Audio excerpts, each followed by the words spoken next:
ಓಂ ನಮೋ ಭಗವತೆ ವಾಸುದೇವಾಯ. ಓಂ ನಮೋ ಭಗವತೆ ವಾಸುದೇವಾಯ. ಓಂ ನಮೋ ಭಗವತೆ ವಾಸುದೇವಾಯ.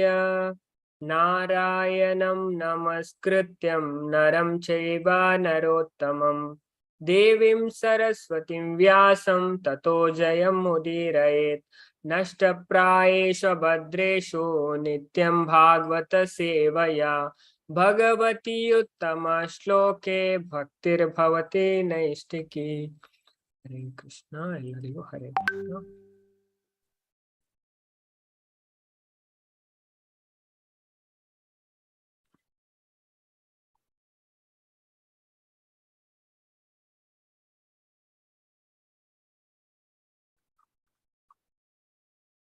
ನಾವು ಈ ಶ್ಲೋಕವನ್ನ ನಿನ್ನೆ ನೋಡಿದ್ದೇವೆ. ಇವತ್ತು 5ನೇ ಶ್ಲೋಕ. ಮುನಯಾ ಸಾಧು ಪೃಷ್ಟೋಹಂ ಭವದ್ಭಿರ್ಲೋಕಮಂಗಲಂ ಯತ್ಕೃತಾ ಕೃಷ್ಣ ಸಂಪ್ರಶ್ನೋ ಏನಾತ್ಮಾ ಸುಪ್ರಸೀದತಿ. ಮುನಯಾ ಸಾಧು ಪೃಷ್ಟೋಹಂ ಭವದ್ಭಿರ್ಲೋಕಮಂಗಲಂ ಯತ್ಕೃತಾ ಕೃಷ್ಣ ಸಂಪ್ರಶ್ನೋ ಏನಾತ್ಮಾ ಸುಪ್ರಸೀದತಿ. ಎಲ್ಲರೂ ಶ್ಲೋಕವನ್ನ ಹೇಳಿ. ನಾನು ಎಲ್ಲರನ್ನ ಅನ್ಮ್ಯೂಟ್ ಮಾಡ್ತೇನೆ.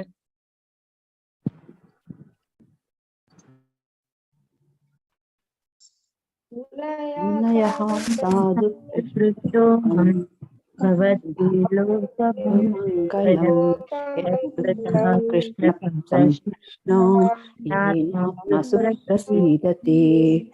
ಮುನಯಃ ಸಾಧು ಪೃಷ್ಟೋಹಂ ಭವದ್ಭಿರ್ಲೋಕಮಂಗಲಂ ಯತ್ಕೃತಃ ಕೃಷ್ಣ ಸಂಪ್ರಶ್ನೋ ಏನಾತ್ಮಾ ಸುಪ್ರಸೀದತಿ.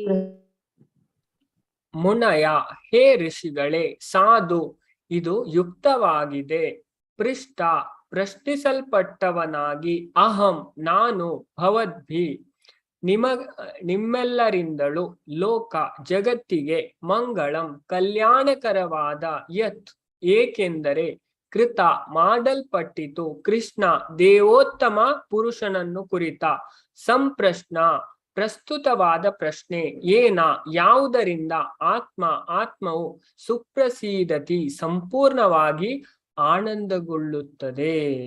ಓಕೆ. ಓ ಮುನಿಗಳೇ, ಇಲ್ಲಿ ಯಾರು ಶೌನಕೃಷಿ ಎತ್ರ.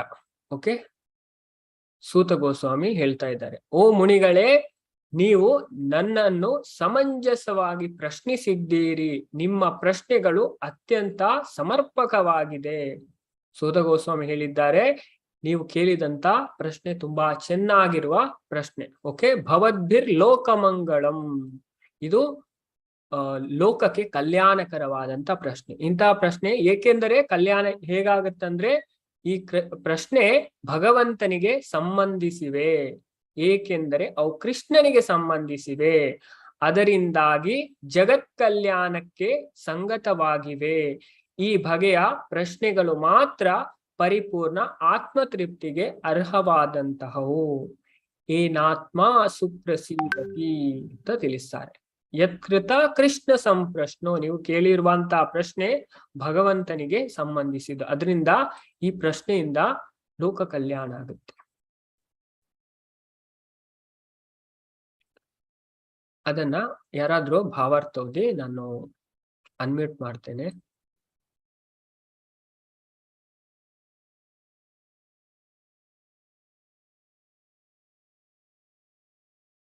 ಜಲಜಾ ಮಾತಾಜಿ. ಹರೇ ಕೃಷ್ಣ.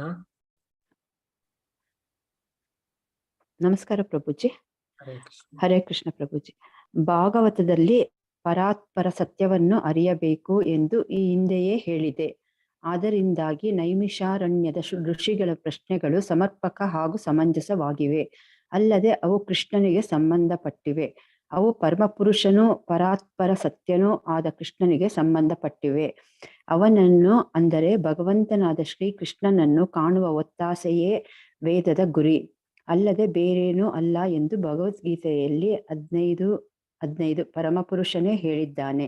ಹೀಗೆ ಕೃಷ್ಣನಿಗೆ ಸಂಬಂಧಿಸಿದ ಪ್ರಶ್ನೆಗಳೇ ವೇದ ವಿಚಾರಗಳ ಸಾರ ಸರ್ವಸ್ವವಾಗಿವೆ.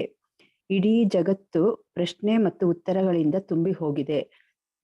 ಪಕ್ಷಿಗಳು, ಪ್ರಾಣಿಗಳು, ಮನುಷ್ಯರು ಎಲ್ಲರೂ ನಿರಂತರವಾಗಿ ಪ್ರಶ್ನೆ ಕೇಳಿ ಉತ್ತರ ಪಡೆಯುವುದರಲ್ಲಿ ತೊಡಗಿದ್ದಾರೆ. ಮುಂಜಾನೆ ಗೂಡಿನಲ್ಲಿ ಪಕ್ಷಿಗಳು ಪ್ರಶ್ನೋತ್ತರದಲ್ಲಿ ತೊಡಗುತ್ತವೆ. ಸಂಜೆ ಗೂಡಿಗೆ ಮರಳಿದೊಡನೆಯೇ ಮತ್ತೆ ಪ್ರಶ್ನೋತ್ತರದಲ್ಲಿ ತೊಡಗುತ್ತವೆ. ಮನುಷ್ಯ ಜೀವಿಯು ರಾತ್ರಿಯ ಗಾಢ ನಿದ್ದೆಯ ಕಾಲವೊಂದನ್ನು ಬಿಟ್ಟು ಪ್ರಶ್ನೋತ್ತರದಲ್ಲಿ ಎಡೆಬಿಡದೆ ತೊಡಗಿದ್ದಾನೆ. ಮಾರುಕಟ್ಟೆಯಲ್ಲಿ ವ್ಯಾಪಾರಿಗಳು, ನ್ಯಾಯಾಲಯದಲ್ಲಿ ವಕೀಲರು, ಶಾಲಾ ಕಾಲೇಜುಗಳಲ್ಲಿ ವಿದ್ಯಾರ್ಥಿಗಳು ಎಡೆಬಿಡದೆ ಪ್ರಶ್ನೋತ್ತರದಲ್ಲಿ ತೊಡಗಿದ್ದಾರೆ. ಸಂಸತ್ತಿನಲ್ಲಿ ಶಾಸಕರು ಸದಾ ಪ್ರಶ್ನೋತ್ತರಗಳಲ್ಲಿ ನಿರತರಾಗಿದ್ದಾರೆ. ರಾಜಕಾರಣಿಗಳು, ಪತ್ರಿಕಾ ಪ್ರತಿನಿಧಿಗಳು ಎಲ್ಲರೂ ಪ್ರಶ್ನೋತ್ತರಗಳಲ್ಲೇ ಸದಾ ತೊಡಗಿದ್ದಾರೆ. ತಮ್ಮ ಬದುಕಿನುದ್ದಕ್ಕೂ ಇಂಥ ಪ್ರಶ್ನೋತ್ತರಗಳಲ್ಲಿ ತೊಡಗಿದ್ದರೂ ಅವರಿಗೆ ತೃಪ್ತಿ ಎಂಬುದೇ ಇಲ್ಲ. ಈ ಆತ್ಮತೃಪ್ತಿಯನ್ನು ಕೇವಲ ಕೃಷ್ಣನಿಗೆ ಸಂಬಂಧಿಸಿದ ಪ್ರಶ್ನೋತ್ತರಗಳಿಂದಷ್ಟೇ ಪಡೆಯಬಹುದಾಗಿದೆ. ಹರೇ ಕೃಷ್ಣ. ಹರೇ ಕೃಷ್ಣ ಪ್ರಭುಜಿ. ಹರೇ ಕೃಷ್ಣ. ನೆಕ್ಸ್ಟ್ ಯಾರಾದ್ರೂ ಓದಿ, ನಾನು ಅನ್ಮ್ಯೂಟ್ ಮಾಡ್ತೇನೆ, 1 ಸೆಕೆಂಡ್.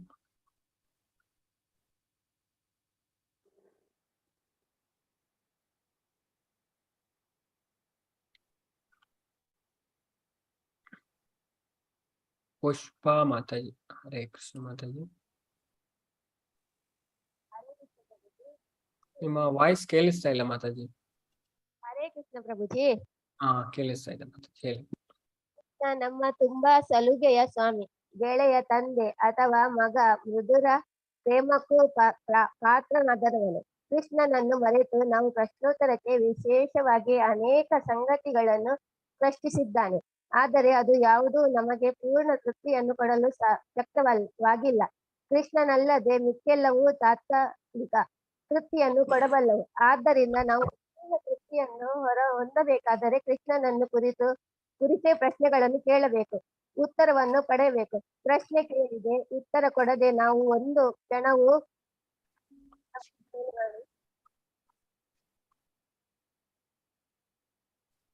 ಇರಲಾರೆವು. ಶ್ರೀಮದ್ ಭಾಗವತವು ಕೃಷ್ಣನಿಗೆ ಸಂಬಂಧಿಸಿದ ಪ್ರಶ್ನೋತ್ತರಗಳನ್ನು ಆಧರಿಸಿದೆ. ಆ ಕಾರಣಕ್ಕಾಗಿ ನಾವು ಅಲೌಕಿಕ ಕೃತಿಯನ್ನು ಓದುವುದರಿಂದ ಮತ್ತು ಕೇಳುವುದರಿಂದ ಮಾತ್ರವೇ ತೃಪ್ತಿಯ ಕಷ್ಟೆಯನ್ನು ಹೊಂದಬಹುದಾಗಿದೆ. ಶ್ರೀಮದ್ ಭಾಗವತವನ್ನು ಕಲಿಯಲೇಬೇಕು. ಆದ್ದರಿಂದಲೇ ಸಾಮಾಜಿಕ, ರಾಜಕೀಯ, ಧಾರ್ಮಿಕ ವಿಷಯಗಳಿಗೆ ಸಂಬಂಧಿಸಿದ ಎಲ್ಲ ಸಮಸ್ಯೆಗಳಿಗೆ ಪರಿಹಾರವನ್ನು ಕಂಡುಕೊಳ್ಳಬೇಕು. ಸಕಲ ವಸ್ತುಗಳನ್ನು ಶ್ರೀಮದ್ ಭಾಗವತ ಮತ್ತು Krishna. Hare Krishna Mataji, thank you. Hare Krishna. Okay, ಅದರಲ್ಲಿ ಅವರು ಹೊಗಳ್ತಾರೆ, ಓ ಮುನಿಗಳೇ, ಅಂದ್ರೆ ಶೌನಕಾದಿ ಋಷಿಗಳೇ, ನೀವು ನನ್ನನ್ನು ಸಮಂಜಸವಾಗಿ ಪ್ರಶ್ನಿಸಿದ್ದೀರಿ, ತುಂಬಾ ಚೆನ್ನಾಗಿ ಪ್ರಶ್ನೆಯನ್ನ ಮಾಡಿದ್ದೀರಿ, ನಿಮ್ಮ ಪ್ರಶ್ನೆ ಅತ್ಯಂತ ಸಮರ್ಪಕವಾಗಿದೆ. ಭವದ್ಭಿರ್ ಲೋಕಮಂಗಲಂ, ಅಂದ್ರೆ ಅದು ಕಲ್ಯಾಣ, ತುಂಬಾ ಒಳ್ಳೆಯ ಪ್ರಶ್ನೆಯನ್ನ ಮಾಡಿದ್ದೀರಿ. ಅದಕ್ಕೆ 2 ಕಾರಣ. ಓಕೆ, ಒಂದು ಭಗವಂತನಿಗೆ ಸಂಬಂಧಿಸಿವೆ. ಓಕೆ, ಏಕೆಂದರೆ ಅವು ಭಗವಂತನಿಗೆ ಸಂಬಂಧಿಸಿವೆ, ಅಂದ್ರೆ ಭಗವಂತನೊಟ್ಟಿಗೆ ಎಲ್ಲರಿಗೂ ಶಾಶ್ವತವಾದ ಸಂಬಂಧ ಉಂಟು. ಹಾಗಾಗಿ ಇದು ಭಗವಂತನಿಗೆ ಸಂಬಂಧಿಸಿದ ಪ್ರಶ್ನೆ ಆದ ಕಾರಣ ನಿಮ್ಮ ಪ್ರಶ್ನೆಗಳು ಅತ್ಯಂತ ಸಮರ್ಪಕವಾಗಿವೆ. ಆದ್ದರಿಂದ ಭಗವಂತನಿಗೂ ಸಂಬಂಧಿಸಿದೆ, ಇದರಿಂದಾಗಿ ಜಗತ್ ಕಲ್ಯಾಣಕ್ಕೆ ಸಂಗತವಾಗಿವೆ. ಈ ಬಗೆಯ ಪ್ರಶ್ನೆಗಳು ಮಾತ್ರ ಪರಿಪೂರ್ಣ ಆತ್ಮತೃಪ್ತಿಗೆ ಅರ್ಹವಾದಂತಹವು. ಆತ್ಮ, ಓಕೆ, ಏನಾತ್ಮ ಸುಪ್ರಸೀದತಿ, ಆತ್ಮಕ್ಕೆ ಸಂಪೂರ್ಣವಾಗಿ ಆನಂದ ಕೊಡುತ್ತದೆ. ಓಕೆ, ಇದರಿಂದ ಆತ್ಮಕ್ಕೆ ಸಂಪೂರ್ಣವಾಗಿ ಒಳಿತಾಗತ್ತೆ.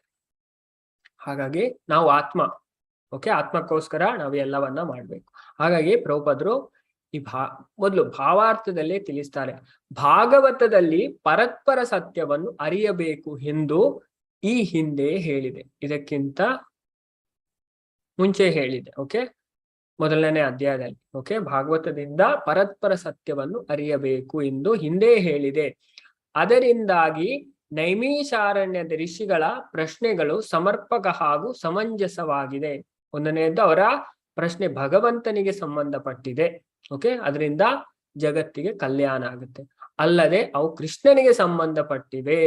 ಅವು ಪರಮ ಪುರುಷನು ಪರಾತ್ಪರನು ಸತ್ಯನೂ ಆದ ಕೃಷ್ಣನಿಗೆ ಸಂಬಂಧಪಟ್ಟಿವೆ. ಆಚಾರ್ಯರು ತಿಳಿಸ್ತಾರೆ. ಅವನನ್ನು ಅಂದರೆ ಭಗವಂತನಾದ ಕೃಷ್ಣನನ್ನು ಕಾಣುವ ಒತ್ತಾಸೆ ವೇದದ ಗುರಿ ಅಲ್ಲದೆ ಬೇರೇನು ಅಲ್ಲ ಎಂದು ಭಗವದ್ಗೀತೆಯಲ್ಲಿ ಪರಮ ಪುರುಷನೇ ಹೇಳಿದ್ದಾನೆ. ಭಗವಂತನೇ ಇದನ್ನ ತಿಳಿಸಿದ್ದಾರೆ. ಭಗವಂತ 15ನೇ ಅಧ್ಯಾಯದ 15ನೇ ಶ್ಲೋಕದಲ್ಲಿ ಭಗವಂತ ತಿಳಿಸ್ತಾರೆ. ವೇದೇಶ್ಚ ಸರ್ವೇರ್ ಅಹಮೇವ ವೇದ್ಯೋ ವೇದಾಂತ ಕೃತ್ ವೇದ ವಿದೇಹ ಚಾಹಂ. ಓಕೆ, ವೇದೇಶ್ಚ ಸರ್ವೇರ್ ಅಹಂ ಏವ ವೇದ್ಯೋ. ಎಲ್ಲಾ ವೇದಗಳಿಂದ, ಋಗ್ವೇದ ಉಂಟು, ಸಾಮವೇದ ಉಂಟು, ಯಜುರ್ವೇದ ಉಂಟು, ಅಥರ್ವ ವೇದ ಉಂಟು. ಈ ಎಲ್ಲಾ ವೇದವನ್ನ ನಾವು ಅಧ್ಯಯನ ಮಾಡಿ ತಿಳಿಯಬೇಕಾದದ್ದು ಭಗವಂತನನ್ನೇ. ವೇದೇಶ ಸರ್ವೇರ್ ಅಹಮೇವ ವೇದ್ಯೋ, ಅದನ್ನ ಭಗವಂತನೇ ಭಗವದ್ಗೀತೆಯಲ್ಲಿ ಹೇಳಿದ್ದಾನೆ. ಓಕೆ, ಹೀಗೆ ಕೃಷ್ಣನಿಗೆ ಸಂಬಂಧಿಸಿದ ಪ್ರಶ್ನೆಗಳೇ ವೇದ ವಿಚಾರಗಳ ಸಾರ ಸರ್ವಸ್ವವಾಗಿವೆ. ಅದನ್ನ ಪ್ರಭುಪಾದರು ಇಲ್ಲಿ ತಿಳಿಸ್ತಾರೆ. ಹಾಗಾಗಿ ಈ ಪ್ರಶ್ನೆ, ಓಕೆ, ಎಲ್ಲರೂ ಪ್ರಶ್ನೆಯನ್ನ ಮಾಡ್ತಾರೆ, ಪ್ರಶ್ನೆಯಲ್ಲಿ ಎಲ್ಲರೂ ತೊಡಗ್ತಾರೆ. ಅದನ್ನ ಪ್ರಭುಪಾದರು ಇಲ್ಲಿ ಭಾವಾರ್ಥದಲ್ಲಿ ತಿಳಿಸ್ತಾರೆ 2ನೇ ಪ್ಯಾರಾಗ್ರಾಫದಲ್ಲಿ. ಇಡೀ ಜಗತ್ತು ಪ್ರಶ್ನೆ ಮತ್ತು ಉತ್ತರಗಳಿಂದ ತುಂಬಿ ಹೋಗಿದೆ. ಇಡೀ ಜಗತ್ತು, ಅವರು ಪ್ರಶ್ನೆ ಅದಕ್ಕೆ ಉತ್ತರವನ್ನ ಹುಡುಕೋದಲ್ಲಿ ತೊಡಗಿದ್ದಾರೆ. ಪ್ರಶ್ನೆ ಮತ್ತು ಉತ್ತರಗಳಿಂದ ತುಂಬಿ ಹೋಗಿದೆ. ಪಕ್ಷಿಗಳು, ಪ್ರಾಣಿಗಳು, ಮನುಷ್ಯರು ಎಲ್ಲರೂ ನಿರಂತರವಾಗಿ ಪ್ರಶ್ನೆ ಹೇಳಿ ಉತ್ತರ ಪಡೆಯುವುದರಲ್ಲಿ ತೊಡಗಿದ್ದಾರೆ.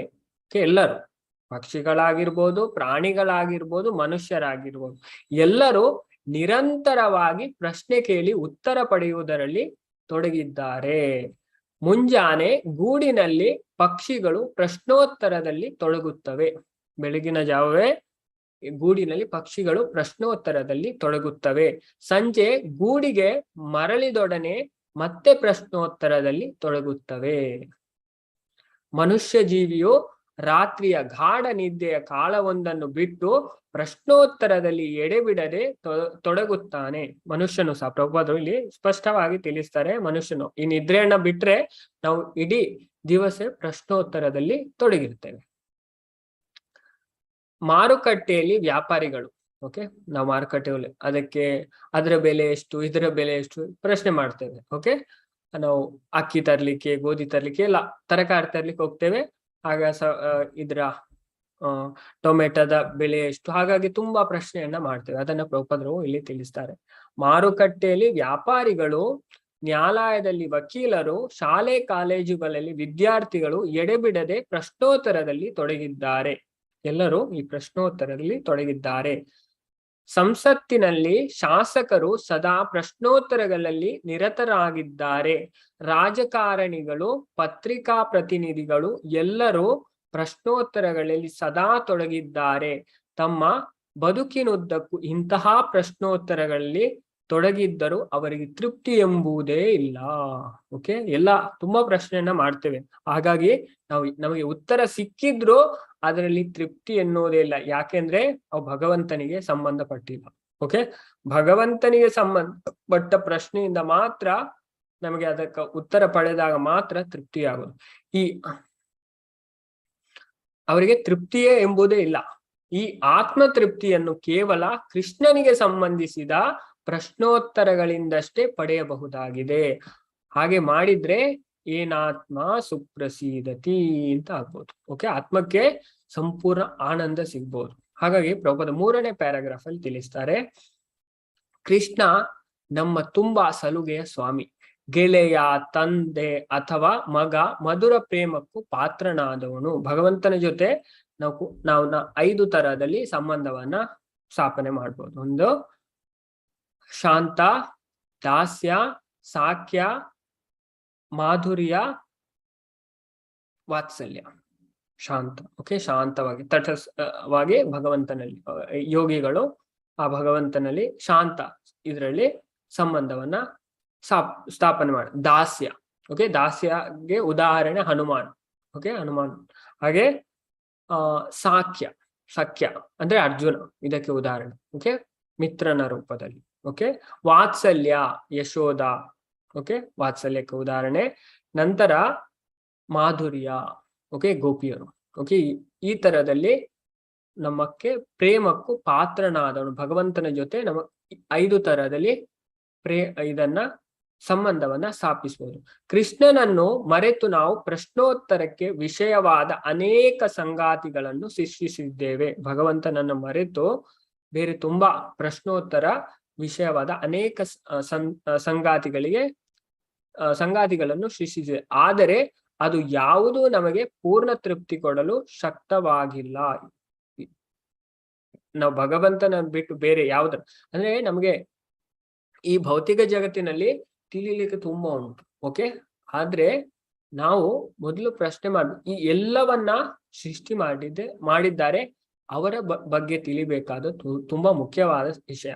ಓಕೆ, ಭಗವಂತ ಅದನ್ನೇ, ಅಲ್ಲಿವರೆಗೆ ನಮಗೆ ತೃಪ್ತಿ ಇಲ್ಲ. ಯಾರು ಭಗವಂತನನ್ನ ತಿಳಿಯುವುದಿಲ್ಲ ಅವರಿಗೆ ಬೇರೆ ಯಾವುದನ್ನು ತಿಳಿದ್ರು ಅವರು ಎಲ್ಲವನ್ನು ತಿಳಿದ ಹಾಗೆ ಆಗುವುದಿಲ್ಲ. ಓಕೆ, ಭಗವಂತ ಈ ಗೀತೆಯಲ್ಲಿ ತಿಳಿಸ್ತಾರೆ.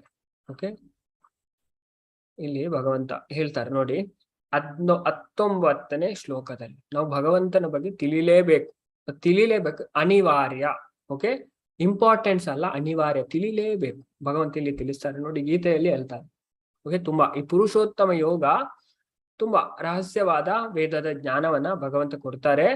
ಯೋ ಮಾಮೇವಂ ಅಸಮ್ಮೂಢೋ ಜಾನಾತಿ ಪುರುಷೋತ್ತಮಂ ಸ ಸರ್ವವಿದ್ ಭಜತಿ ಮಾಂ ಸರ್ವಭಾವೇನ ಭಾರತ. ಭರತ ವಂಶಜದವನಾದ ಅರ್ಜುನನೇ, ಯಾರು ನನ್ನನ್ನು ಸಂದೇಹವಿಲ್ಲದೆ ದೇವೋತ್ತಮ ಪರಮಪುರುಷನೆಂದು ತಿಳಿಯುತ್ತಾನೋ ಅವನು ಎಲ್ಲವನ್ನೂ ತಿಳಿದವನು. ಆದ್ದರಿಂದ ಆತನು ಸಂಪೂರ್ಣವಾಗಿ ಭಕ್ತಿ ಸೇವೆಯಲ್ಲಿ ನಿರತನಾಗುತ್ತಾನೆ.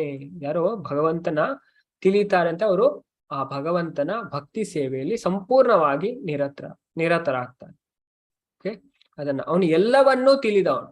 ಓಕೆ, ಯಾರು ನನ್ನನ್ನು ಸಂದೇಹವಿಲ್ಲದೆ ದೇವೋತ್ತಮ ಪರಮಪುರುಷನೆಂದು ತಿಳಿಯುತ್ತಾನೋ ಅವನು ಎಲ್ಲವನ್ನೂ ತಿಳಿದವನು. ನಾವು ಭಗವಂತನ ಬಗ್ಗೆ ತಿಳಿಯಬೇಕಾದದ್ದು ಅನಿವಾರ್ಯ, ತಿಳಿಲೇಬೇಕು. ಇಲ್ಲಾದ್ರೆ ನಮ್ಮ ಜನ್ಮವೇ ವ್ಯರ್ಥ. ಅಂದ್ರೆ ಈ ಮನುಷ್ಯ ಜನ್ಮ ಇರುವುದೇ ಭಗವಂತನನ್ನ ತಿಳಿದು ಭಗವಂತನ ಲೋಕಕ್ಕೆ ಹೋಗ್ಲಿಕ್ಕೆ. ಅದನ್ನೇ ಭಗವಂತ ಗೀತೆಯಲ್ಲಿ ತಿಳಿಸ್ತಾರೆ. ಜನ್ಮ ಕರ್ಮ ಚ ಮೇ ದಿವ್ಯಂ ಏವಂ ಯೋ ವೇತ್ತಿ ತತ್ವತ ತ್ಯಕ್ತ್ವಾ ದೇಹಂ ಪುನರ್ಜನ್ಮ ನೈತಿ ಮಾಮೇತಿ ಸೋರ್ಜುನ. ಯಾರು ನನ್ನ ಜನ್ಮ ಅಂದ್ರೆ ಹುಟ್ಟು, ಜನ್ಮ ಕರ್ಮ ಅಂದ್ರೆ ಚಟುವಟಿಕೆ, ಇದು ದಿವ್ಯವಾದದ್ದು. ಇದನ್ನ ಯಾರು ತತ್ವತ ತಿಳಿದುಕೊಳ್ಳುತ್ತಾರೋ ಅವರು ಈ ಭೌತಿಕ ದೇಹ ತ್ಯಜಿಸಿದ ನಂತರ ಈ ಭೌತಿಕ ಜಗತ್ತಿನಲ್ಲಿ ಹುಟ್ಟುವುದಿಲ್ಲ, ಅವರು ನನ್ನ ನಿತ್ಯ ನಿವಾಸಕ್ಕೆ ಬರುತ್ತಾರೆ ಅಂತ ಭಗವಂತ ತಿಳಿಸ್ತಾರೆ. ಓಕೆ, ಹಾಗಾಗಿ ಇಲ್ಲಿ ಸಹ ಭಗವಂತ ಹೇಳುದು, ಓಕೆ, ಯಾರು ನನ್ನನ್ನು ಸಂದೇಹವಿಲ್ಲದೆ ದೇವೋತ್ತಮ ಪರಮಪುರುಷನೆಂದು ತಿಳಿಯುತ್ತಾನೋ ಅವನು ಎಲ್ಲವನ್ನು ತಿಳಿದವನು. ಓಕೆ, ಆದರೆ ಅದು ಯಾವುದು ನಮಗೆ ಪೂರ್ಣ ತೃಪ್ತಿಯನ್ನು ಕೊಡಲು ಶಕ್ತವಾಗಿಲ್ಲ, ಬೇರೆ ಯಾವುದೇ.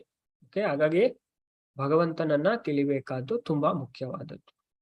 ಓಕೆ, ಕೃಷ್ಣನಲ್ಲದೆ ಮಿಕ್ಕೆಲ್ಲವೂ ತಾತ್ಕಾಲಿಕ ತೃಪ್ತಿಯನ್ನು ಕೊಡಬಲ್ಲವು. ಭಗವಂತನ ವಿಷಯವನ್ನು ಬಿಟ್ಟು ಬಾಕಿ ಎಲ್ಲ ನಮ್ಗೆ ತಾತ್ಕಾಲಿಕ ಸ್ವಲ್ಪ ಸಮಯದ ಖುಷಿಯನ್ನ ಕೊಡ್ಬೋದು, ನಂತರ ಅದರಿಂದ ದುಃಖ ಬರುತ್ತೆ. ಆದ್ದರಿಂದ ನಾವು ಪೂರ್ಣ ತೃಪ್ತಿಯನ್ನು ಹೊಂದಬೇಕಾದರೆ ಕೃಷ್ಣನನ್ನು ಕುರಿತೇ ಪ್ರಶ್ನೆಗಳನ್ನು ಕೇಳಬೇಕು. ಭಗವಂತನನ್ನ ಕುರಿತೇ ನಾವು ಪ್ರಶ್ನೆಯನ್ನ ಕೇಳ್ಬೇಕು, ಉತ್ತರವನ್ನು ಪಡೆಯಬೇಕು. ಓಕೆ, ಭಗವಂತ ಯಾರು? ಓಕೆ, ನಮ್ಮ ತುಂಬಾ ಡೌಟ್ ಉಂಟು. ಅದು ಈ ಭಗವದ್ಗೀತೆ ನಂತರ ಭಾಗವತ ಕಲಿಯುಗಕ್ಕೆ ಸ್ಪೆಷಲ್ ಆಗಿ. ಓಕೆ, ಪ್ರಭುಪಾದ ತಿಳಿಸ್ತಾರೆ, ಕಲಿಯುಗಕ್ಕೆ ಒಂದು ಭಗವದ್ಗೀತೆ ಅಂತೆ, ಒಂದು ಭಾಗವತ. ಓಕೆ, ಮೊದಲು ನಾವು ಭಗವದ್ಗೀತೆಯನ್ನ ತಿಳಿಬೇಕು, ನಂತರ ಭಾಗವತನ ತಿಳಿಬೇಕು. ಇದು 2 ಪುಸ್ತಕವನ್ನ ನಾವು ತಿಳಿದುಕೊಂಡ್ರೆ ನಮ್ಗೆ ಎಲ್ಲವೂ ಗೊತ್ತಾಯ್ತು, ವೇದ ಸಾರವೇ ಗೊತ್ತಾಯ್ತು, ಎಲ್ಲ ವೇದ ತಿಳಿದುಕೊಂಡ ಹಾಗೆ ನಾವು. ಹಾಗಾಗಿ ನಾವು ಪೂರ್ಣ ತೃಪ್ತಿಯನ್ನು ಪಡೆಯಬೇಕಾದರೆ ಕೃಷ್ಣನನ್ನು ಕುರಿತೇ ಪ್ರಶ್ನೆಗಳನ್ನು ಕೇಳಬೇಕು, ಉತ್ತರವನ್ನು ಪಡೆಯಬೇಕು. ಪ್ರಶ್ನೆ ಕೇಳದೆ ಉತ್ತರ ಕೊಡದೆ ನಾವು ಒಂದು ಕ್ಷಣವೂ ಇರಲಾರೆವು. ಶ್ರೀಮದ್ ಭಾಗವತವು ಕೃಷ್ಣನಿಗೆ ಸಂಬಂಧಿಸಿದ ಪ್ರಶ್ನೋತ್ತರಗಳನ್ನು ಆಧರಿಸಿದೆ. ಓಕೆ, ನಾವು ನೋಡ್ತೇವೆ. ಓಕೆ, ನಾವು ನೋಡಿದ 6 ಪ್ರಶ್ನೆ ಮೊದಲನೇ ಅಧ್ಯಾಯದಲ್ಲಿ. ಓಕೆ, ಜನಸಾಮಾನ್ಯರಿಗೆ ಅತ್ಯಂತ ಶ್ರೇಯಸ್ಕರವಾದದ್ದು ಯಾವುದು? ಎಲ್ಲಾ ಧರ್ಮ ಗ್ರಂಥಗಳ ಸಾರವೇನು? ದೇವೋತ್ತಮ ಪರಮಪುರುಷನಾದ ಶ್ರೀಕೃಷ್ಣನು ದೇವಕಿಯ ಗರ್ಭದಲ್ಲಿ ವಾಸುದೇವನ ಮಗನಾಗಿ ಏಕೆ ಅವತಾರ ಮಾಡಿ ಬಂದರು? ಋಷಿಗಳು ಮಾಡಿದಂತ ಪ್ರಶ್ನೆ ತುಂಬಾ ಒಳ್ಳೆಯ ಪ್ರಶ್ನೆ. 4ನೇ ಪ್ರಶ್ನೆ ಇತ್ತು, ಈ ಭೌತಿಕ ಜಗತ್ತನ್ನು ಸೃಷ್ಟಿಸುವ ವಿಷಯದಲ್ಲಿ ಭಗವಂತ ಯಾವ ಯಾವ ಕಾರ್ಯಗಳನ್ನು ಮಾಡಿದರು, ಅಂದ್ರೆ ಪುರುಷಾವತಾರ, ಈ ಜಗತ್ತನ್ನು ಹೇಗೆ ಸೃಷ್ಟಿ ಮಾಡಿದ್ರು ಭಗವಂತ. 5ನೇ, ಭಗವಂತ ಮಾಡಿದ ಲೀಲಾವತಾರ, ತುಂಬಾ ಲೀಲೆಗಳನ್ನು ಮಾಡಿ ಲೀಲಾವತಾರದಲ್ಲಿ ಬಂದಿದ್ದಾರೆ. ಆ ಲೀಲೆಗಳು ಯಾವುದು, ಲೀಲಾವತಾರದಲ್ಲಿ ಮಾಡಿದಂತ ಲೀಲೆಗಳು ಯಾವುದು, ಇದು 5ನೇ ಪ್ರಶ್ನೆ ಇತ್ತು. 6ನೇ ಪ್ರಶ್ನೆ, ಭಗವಂತ ಈ ಗ್ರಹದಿಂದ ಕಣ್ಮರೆಯಾದ ನಂತರ ಧರ್ಮವು ಯಾವುದಕ್ಕೆ ಶರಣು ಹೋಯಿತು? ಓಕೆ, ತುಂಬಾ ಚೆನ್ನಾಗಿ. ಓಕೆ, ಅದನ್ನೇ ಪ್ರಭುಪಾದ ಇಲ್ಲಿ ತಿಳಿಸ್ತಾರೆ. ಪ್ರಶ್ನೆ ಕೇಳದೆ ಉತ್ತರ ಕೊಡದೆ ನಾವು ಒಂದು ಕ್ಷಣವು ಇರಲಾರೆವು. ಶ್ರೀಮದ್ ಭಾಗವತವು ಕೃಷ್ಣನಿಗೆ ಸಂಬಂಧಿಸಿದ ಪ್ರಶ್ನೋತ್ತರಗಳನ್ನು ಆಧರಿಸಿವೆ. ಈ ಕಾರಣಕ್ಕಾಗಿ ನಾವು ಆ ಅಲೌಕಿಕ ಕೃತಿಯನ್ನು ಓದುವುದರಿಂದ ಮತ್ತು ಕೇಳುವುದರಿಂದ ಮಾತ್ರವೇ ತೃಪ್ತಿಯ ಪರಾಕಾಷ್ಠೆಯನ್ನು ಹೊಂದಬಹುದಾಗಿದೆ. ಓಕೆ, ತೃಪ್ತಿಯ ಪರಾಕಾಷ್ಠೆಯನ್ನು ಹೊಂದಬಹುದಾಗಿದೆ. ಹಾಗಾಗಿ ನಾವು ನೋಡ್ತೇವೆ, ಭಗವದ್ಗೀತಾ ಆಗಲಿ ಭಾಗವತ, ಇದರಲ್ಲಿ ಎಲ್ಲ ಪ್ರಶ್ನೆ ಉತ್ತರ. ಭಗವದ್ಗೀತೆಯಲ್ಲಿ ಸಹ ಅರ್ಜುನ ಪ್ರಶ್ನೆ ಮಾಡ್ತಾರೆ, ಭಗವಂತ ಉತ್ತರ ಕೊಡ್ತಾರೆ. ಅರ್ಜುನ ಮೈನಾಗಿ 16 ಪ್ರಶ್ನೆ ಮಾಡಿದ್ದಾರೆ. ನಾವು ಅದರಿಂದ ಆಚೆ ಯಾವುದೇ ಪ್ರಶ್ನೆಯನ್ನು ಮಾಡ್ಲಿಕ್ಕಿಲ್ಲ. ಅಷ್ಟು ಹೆಚ್ಚಾಗಿ 16 ಪ್ರಶ್ನೆಯನ್ನ ಮಾಡಿದ್ದಾರೆ. ಭಗವಂತ ಅದಕ್ಕೆ ಸ್ಪಷ್ಟವಾದಂತ ಉತ್ತರ ಕೊಟ್ಟಿದ್ದಾರೆ. ಹಾಗಾಗಿ ಭಾಗವತದಲ್ಲಿ ತುಂಬಾ ಪ್ರಶ್ನೆ ಉಂಟು. ಓಕೆ, ಮೊದಲನೇ ಸ್ಕಂದದಲ್ಲೂ ಸಹ ಒಂದು 10 ಪ್ರಶ್ನೆಯನ್ನ ಮಾಡ್ತಾರೆ. ಓಕೆ, ಹೆಚ್ಚಾಗಿ 1ನೇ ಅಧ್ಯಾಯ ಮತ್ತೆ 4ನೇ ಅಧ್ಯಾಯ, ಅದಕ್ಕೆ ಸಂಪೂರ್ಣವಾಗಿ 1ನೇ ಸ್ಕಂದದಲ್ಲಿ ಉತ್ತರ ಉಂಟು. ಹಾಗಾಗಿ ನಂತರ ಪ್ರಭುಪಾದ ತಿಳಿಸ್ತಾರೆ, ಶ್ರೀಮದ್ ಭಾಗವತವನ್ನು ಕಲಿಯಲೇಬೇಕು. ಓಕೆ, ಇದನ್ನ ನಾವು ಕಲಿಯಲೇಬೇಕು. ಆದ್ದರಿಂದಲೇ ಸಾಮಾಜಿಕ, ರಾಜಕೀಯ, ಧಾರ್ಮಿಕ ವಿಷಯಗಳಲ್ಲಿ ಸಂಬಂಧಿಸಿದ ಎಲ್ಲಾ ಸಮಸ್ಯೆಗಳಿಗೆ ಪರಿಪೂರ್ಣ ಪರಿಹಾರವನ್ನು ಕಂಡುಕೊಳ್ಳಬೇಕು. ಈ ಭಾಗವತದಲ್ಲಿ ಎಲ್ಲಾ ಸಮಸ್ಯೆಗಳಿಗೆ ಪರಿಹಾರ ಉಂಟು. ಓಕೆ, ಸಕಲ ವಸ್ತುಗಳ ಸಾರ ಸರ್ವಸ್ವ ಶ್ರೀಮದ್ ಭಾಗವತ ಮತ್ತು ಕೃಷ್ಣ. ಓಕೆ, ಸಕಲ ವಸ್ತುಗಳಿಗೆ ಸಾರ ಸರ್ವಸ್ವವಾದದ್ದು ಯಾವುದು? ಭಾಗವತ ಮತ್ತೆ ಕೃಷ್ಣ. ಭಾಗವತಕ್ಕೂ ಭಗವಂತನಿಗೂ ಯಾವುದೇ ತರದ ವ್ಯತ್ಯಾಸವಿಲ್ಲ. ಈಗ ಪ್ರಶ್ನೆಯನ್ನ ಮಾಡ್ತಾರೆ, ಹೊಗಳಿ ಆಯ್ತು, ಅವರ ಪ್ರಶ್ನೆಯನ್ನ ಹೋಗಿ. ಈಗ ಮೊದಲನೇ ಇಲ್ಲಿ ಕಾಣ್ಬೋದು ನಿಮ್ಗೆ ಸ್ಲೈಡ್ ಅಲ್ಲಿ. ಓಕೆ, 2 ಪ್ರಶ್ನೆಯನ್ನ ಮಾಡಿದ್ವಿ. ಮೊದಲನೇದಾಗಿ, ಓಕೆ, ಸಾಮಾನ್ಯವಾಗಿ ಜನರಿಗೆ ಅತ್ಯಂತ ಶ್ರೇಯಸ್ಸು ಯಾವುದು? ಎಲ್ಲಾ ಧರ್ಮ ಗ್ರಂಥಗಳ ಸಾರ ಏನು? ಈಗ ಇದಕ್ಕೆ ಉತ್ತರವನ್ನ ಕೊಡ್ತಾರೆ ಯಾರು? ಸೂತ ಗೋಸ್ವಾಮಿ. 2 ಪ್ರಶ್ನೆಗಳಿಗೆ ಒಂದೇ ಉತ್ತರ. ಓಕೆ, ನಾವಿಲ್ಲಿ ಈ ಶ್ಲೋಕವನ್ನ ನಾನು ಹೇಳ್ತೇನೆ, 2 ಶ್ಲೋಕವನ್ನ, ನಂತರ ನೀವು ಹೇಳಿ, ನಂತರ ನಾವು ಇದರ ಬಗ್ಗೆ ಚರ್ಚೆ ಮಾಡೋಣ.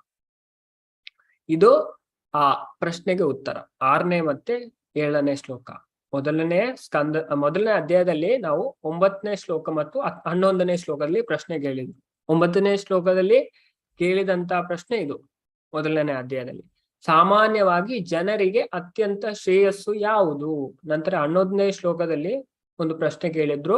ತುಂಬಾ ಶಾಸ್ತ್ರ ಉಂಟು, ಅದನ್ನ ತುಂಬಾ ಸಮಯದ ನಂತರ ಅಧ್ಯಯನ ಮಾಡಿದ ನಂತರವೇ ಅದನ್ನ ತಿಳಿದುಕೊಳ್ಳಲು ಸಾಧ್ಯ. ಹಾಗಾಗಿ ನೀವು ಅದರ ಸಾರವನ್ನ ನಮಗೆ ಹೇಳಿ. ಯಾಕಂದ್ರೆ ಕಲಿಯುಗದವರು ಮಂದ ಸುಮಂದ ಮತಯೋ ಮಂದ ಭಾಗ್ಯ ಉಪದ್ರಿತ. ಅವರು ಏನು ಚುರುಕು ಇಲ್ಲ, ಅವರು ಮಂದ.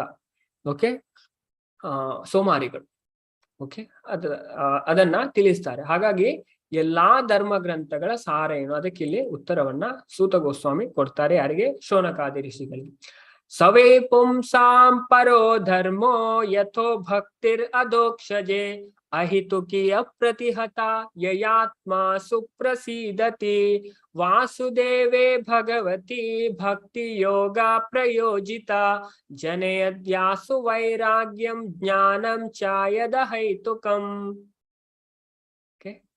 ಮೊದಲನೇ ಶ್ಲೋಕ ಎಲ್ಲರೂ ಹೇಳಿ, ನಾನು ಇನ್ನೊಮ್ಮೆ ಹೇಳ್ತೇನೆ. ಸವೇ ಪುಂಸಾಂ ಪರೋ ಧರ್ಮೋ ಯಥೋ ಭಕ್ತಿರ್ ಅಧೋಕ್ಷಜೆ ಅಹಿತುಕಿ ಅಪ್ರತಿಹತ ಯಯಾತ್ಮ ಸುಪ್ರಸೀದತಿ. ನಾನು ಎಲ್ಲರನ್ನ ಅನ್ಮ್ಯೂಟ್ ಮಾಡ್ತೇನೆ, ಎಲ್ಲರೂ ಶ್ಲೋಕವನ್ನ ಹೇಳಿ. सवै पुंसां परो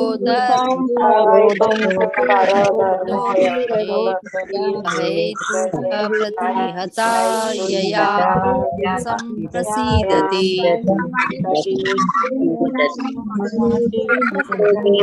वै पुंसा परो धर्मो यतो भक्तिर्दोक्षजे अहैतुक्या प्रतिहता यया आत्मा संप्रसीदति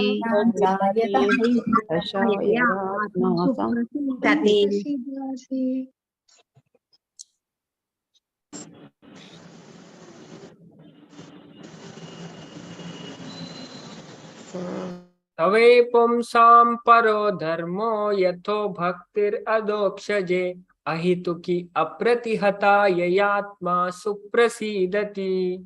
ಓಕೆ ನೋಡಿ, ಇಲ್ಲಿ ಸಹ ಬಂತು ಯಯಾತ್ಮ ಸುಪ್ರಸೀದತಿ. ಇಲ್ಲಿ ನೋಡಿ, ಇದಕ್ಕಿಂತ ಮುಂಚಿನ ಶ್ಲೋಕದಲ್ಲಿ ಏನಾತ್ಮ ಸುಪ್ರಸೀದತಿ, ಆತ್ಮಕ್ಕೆ ಸಂಪೂರ್ಣ. ಇದರಿಂದ ಇಲ್ಲಿ ಮಾತ್ರ ನಿಮ್ಮ ಇಂಥ ಪ್ರಶ್ನೆಯಿಂದ ಮಾತ್ರ ಪರಿಪೂರ್ಣ ಆತ್ಮತೃಪ್ತಿಗೆ ಅರ್ಹವಾದಂತಹವು. ಓಕೆ, ಆತ್ಮಕ್ಕೆ ಸಂಪೂರ್ಣ ತುಷ್ಟಿ ಸಿಗ್ಲಿಕ್ಕೆ ಸಾಧ್ಯ. ಹಾಗಾಗಿ ಇಲ್ಲಿ ಸಹ ಇದರಿಂದ ಏನು ಹೇಳ್ತಾರೆ, ಆತ್ಮಕ್ಕೆ ಸಂಪೂರ್ಣ ತೃಪ್ತಿ ಸಿಗುತ್ತೆ. ಸವೈ ಪುಂಸಾ ಪರೋಧರ್ಮ ಯಥೋ ಭಕ್ತಿರ್ ಅಧೋಕ್ಷಜೆ ಅಹಿತುಕಿ ಅಪ್ರತಿಹತ ಯಯಾತ್ಮ ಸುಪ್ರಸೀದತಿ. ಅಲ್ಲಿ ಏನಾತ್ಮ ಸುಪ್ರಸೀದತಿ, ಇಲ್ಲಿ ಯಯಾತ್ಮ ಸುಪ್ರಸೀದತಿ. ಸ ಆ ವೈ ಖಂಡಿತವಾಗಿಯೂ ಪುಂಸಾಂ ಮನುಷ್ಯರಿಗೆ ಪರ ಶ್ರೇಷ್ಠವಾದ ಧರ್ಮ ಉದ್ಯೋಗವು ಯಥಾ ಯಾವುದರಿಂದ ಭಕ್ತಿಯುತ ಸೇವೆಯು ಅಧೋಕ್ಷಜೆ ದಿವ್ಯನಲ್ಲಿ ಅಹಿತುಕಿ ಕಾರಣಾರಹಿತವಾದ ಅಪ್ರತಿಹತ ಛೇದವಿಲ್ಲದ ಯಯ ಯಾವುದರಿಂದ ಆತ್ಮವು ಸುಪ್ರಸೀದತಿ ಸಂಪೂರ್ಣವಾಗಿ ತೃಪ್ತಿಗೊಳ್ಳುವುದು. ಓಕೆ, ಸೂತ ಗೋಸ್ವಾಮಿ ತಿಳಿಸ್ತಾ ಇದ್ದಾರೆ ಅವರ ಪ್ರಶ್ನೆಗೆ ಉತ್ತರವನ್ನ. ಪರಮಪುರುಷನ ಪ್ರೇಮಪೂರ್ಣ ಭಕ್ತಿ ಸೇವೆಯ ನೆಲೆಗೆ ಕೊಂಡೊಯ್ಯುವ ವೃತ್ತಿಯೇ ಮಾನವರೆಲ್ಲರಿಗೂ ಪರಮ ವೃತ್ತಿ ಧರ್ಮ ಎನ್ನಿಸಿಕೊಳ್ಳುತ್ತದೆ. ಯಾವುದು ಧರ್ಮ? ಯಾರಾದ್ರೂ ಕೇಳಿದ್ರೆ ಧರ್ಮ. ಪರಮಪುರುಷನ ಪ್ರೇಮಪೂರ್ಣ ಭಕ್ತಿ ಸೇವೆಯ ನೆಲೆಗೆ ಕೊಂಡೊಯ್ಯುವ ವೃತ್ತಿಯೇ ಮಾನವರೆಲ್ಲರಿಗೂ ಪರಮ ವೃತ್ತಿ ಧರ್ಮ ಎನ್ನಿಸಿಕೊಳ್ಳುತ್ತದೆ. ಆತ್ಮಕ್ಕೆ ಸಂಪೂರ್ಣ ತೃಪ್ತಿ ನೀಡಬೇಕಾದಲ್ಲಿ ಅಂತಹ ಭಕ್ತಿ ಸೇವೆಯು ಬೇರೆ ಯಾವುದರಿಂದಲೂ ಪ್ರೇರಿತವಲ್ಲದ್ದು, ನಿರಂತರವಾದದ್ದು ಆಗಿರಬೇಕು. ಅನ್ಇಂಟರಪ್ಟೆಡ್, ಅನ್ಮೋಟಿವೇಟೆಡ್ ಅಂತ ಹೇಳ್ತಾರೆ. ಅಹಿತುಕಿ ಅಪ್ರತಿಹತ. ಅಹಿತುಕಿ ಅಂದ್ರೆ ಕಾರಣಾರಹಿತವಾದ. ಓಕೆ, ಯಾವುದೇ ನನಗೆ ಅದು ಸಿಗುತ್ತೆ ಇದು ಸಿಗುತ್ತೆ ಅಂತ ಆತರ ಅಲ್ಲ. ಓಕೆ, ಯಾವುದೇ ಕಾರಣಾರಹಿತವಾದ. ಓಕೆ, ಅಪ್ರತಿಹತ ಯಾವುದೇ ಛೇದವಿಲ್ಲದ. ಓಕೆ, ಪ್ರೇರಿತವಲ್ಲದ್ದು ನಿರಂತರವಾದದ್ದು ಆಗಿರಬೇಕು. ಅಂತಹ ಭಕ್ತಿ ಸೇವೆಯನ್ನ ಮಾಡುವುದರಿಂದ ಏನಾಗುತ್ತೆ, ಯಯಾತ್ಮ ಸುಪ್ರಸೀದತಿ, ಆತ್ಮಕ್ಕೆ ಸಂಪೂರ್ಣವಾಗಿ ತೃಪ್ತಿ ಸಿಗುತ್ತೆ. ಅಂತಹ ಭಕ್ತಿ ಸೇವೆಯನ್ನ ಮಾಡ್ತಾರೆ, ಅವರ ಆತ್ಮಕ್ಕೆ ಸಂಪೂರ್ಣವಾಗಿ ತೃಪ್ತಿ ಸಿಗುತ್ತೆ. ಅದನ್ನ ಇಲ್ಲಿ ಉತ್ತರವನ್ನಾಗಿ ಕೊಡ್ತಾರೆ. ಪ್ರಭುಪಾದರು ಭಾವಾರ್ಥದಲ್ಲಿ ತುಂಬಾ ಚೆನ್ನಾಗಿ ಇದನ್ನ ವಿವರಿಸ್ತಾರೆ. ಯಾರಾದ್ರೂ ಭಾವಾರ್ಥವನ್ನ ಓದಿ. ಜ್ಯೋತಿ ಕೃಷ್ಣ ಮಾತಾಜಿ. ಹರೇ ಕೃಷ್ಣ ಮಾತಾಜಿ. ಹರೇ ಕೃಷ್ಣ ಪ್ರಭುಜಿ. ಹರೇ ಕೃಷ್ಣ. ಭಾವಾರ್ಥ. ಈ ನಿರೂಪದಲ್ಲಿ ಶ್ರೀ ಸೂತ ಮುನಿಗಳು ನೈಮಿಷಾರಣ್ಯದ ಮುನಿಗಳ ಮೊದಲ ಪ್ರಶ್ನೆಗೆ ಉತ್ತರವಿತ್ತಿದ್ದಾರೆ.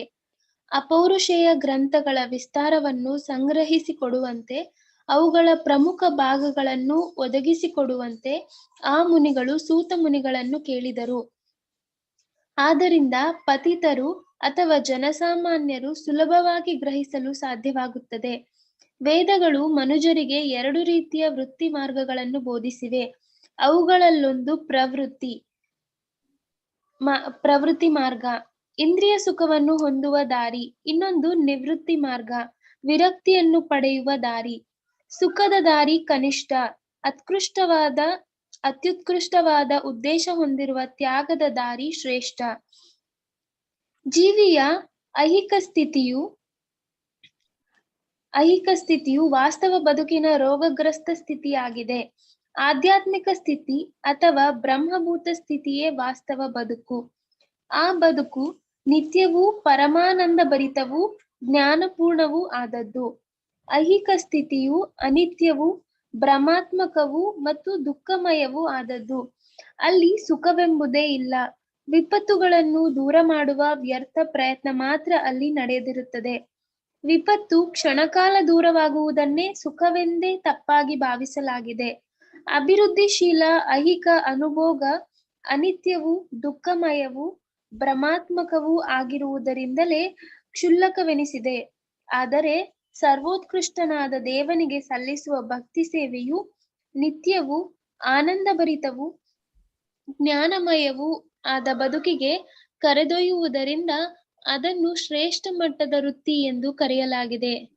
ಇದು ಕೀಳಾದದ್ದರ ಜೊತೆ ಸೇರಿದಾಗ ಕೆಲವೊಮ್ಮೆ ಮಲಿನವಾಗುತ್ತದೆ.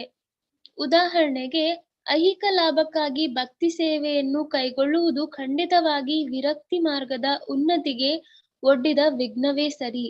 ಅಂತಿಮ ಶ್ರೇಯಸ್ಸಿಗಾಗಿ ವೈರಾಗ್ಯ ಅಥವಾ ತ್ಯಾಗವು ರೋಗಗ್ರಸ್ತ ಬದುಕಿನ ಅನುಭೋಗಕ್ಕಿಂತ ನಿಜಕ್ಕೂ ಹೆಚ್ಚು ಉತ್ತಮವಾದ ವೃತ್ತಿ. ಅಂತಹ ಅನುಭೋಗವೇನಿದ್ದರೂ ಕಾಯಿಲೆಯ ಕುರುಹುಗಳನ್ನು ಹೆಚ್ಚಿಸುತ್ತದೆ, ಅದರ ಅವಧಿಯನ್ನು ವಿಸ್ತರಿಸುತ್ತದೆ. ಆದ್ದರಿಂದ ಭಗವಂತನಿಗೆ ಸಲ್ಲಿಸುವ ಭಕ್ತಿ ಸೇವೆಯು ಗುಣಮಟ್ಟದಲ್ಲಿ ಶುದ್ಧವಾಗಿರಬೇಕು. ಅಂದರೆ ಐಹಿಕ ಅನುಭೋಗದ ಅಲ್ಪ ಆಸೆಯೂ ಇರಬಾರದು.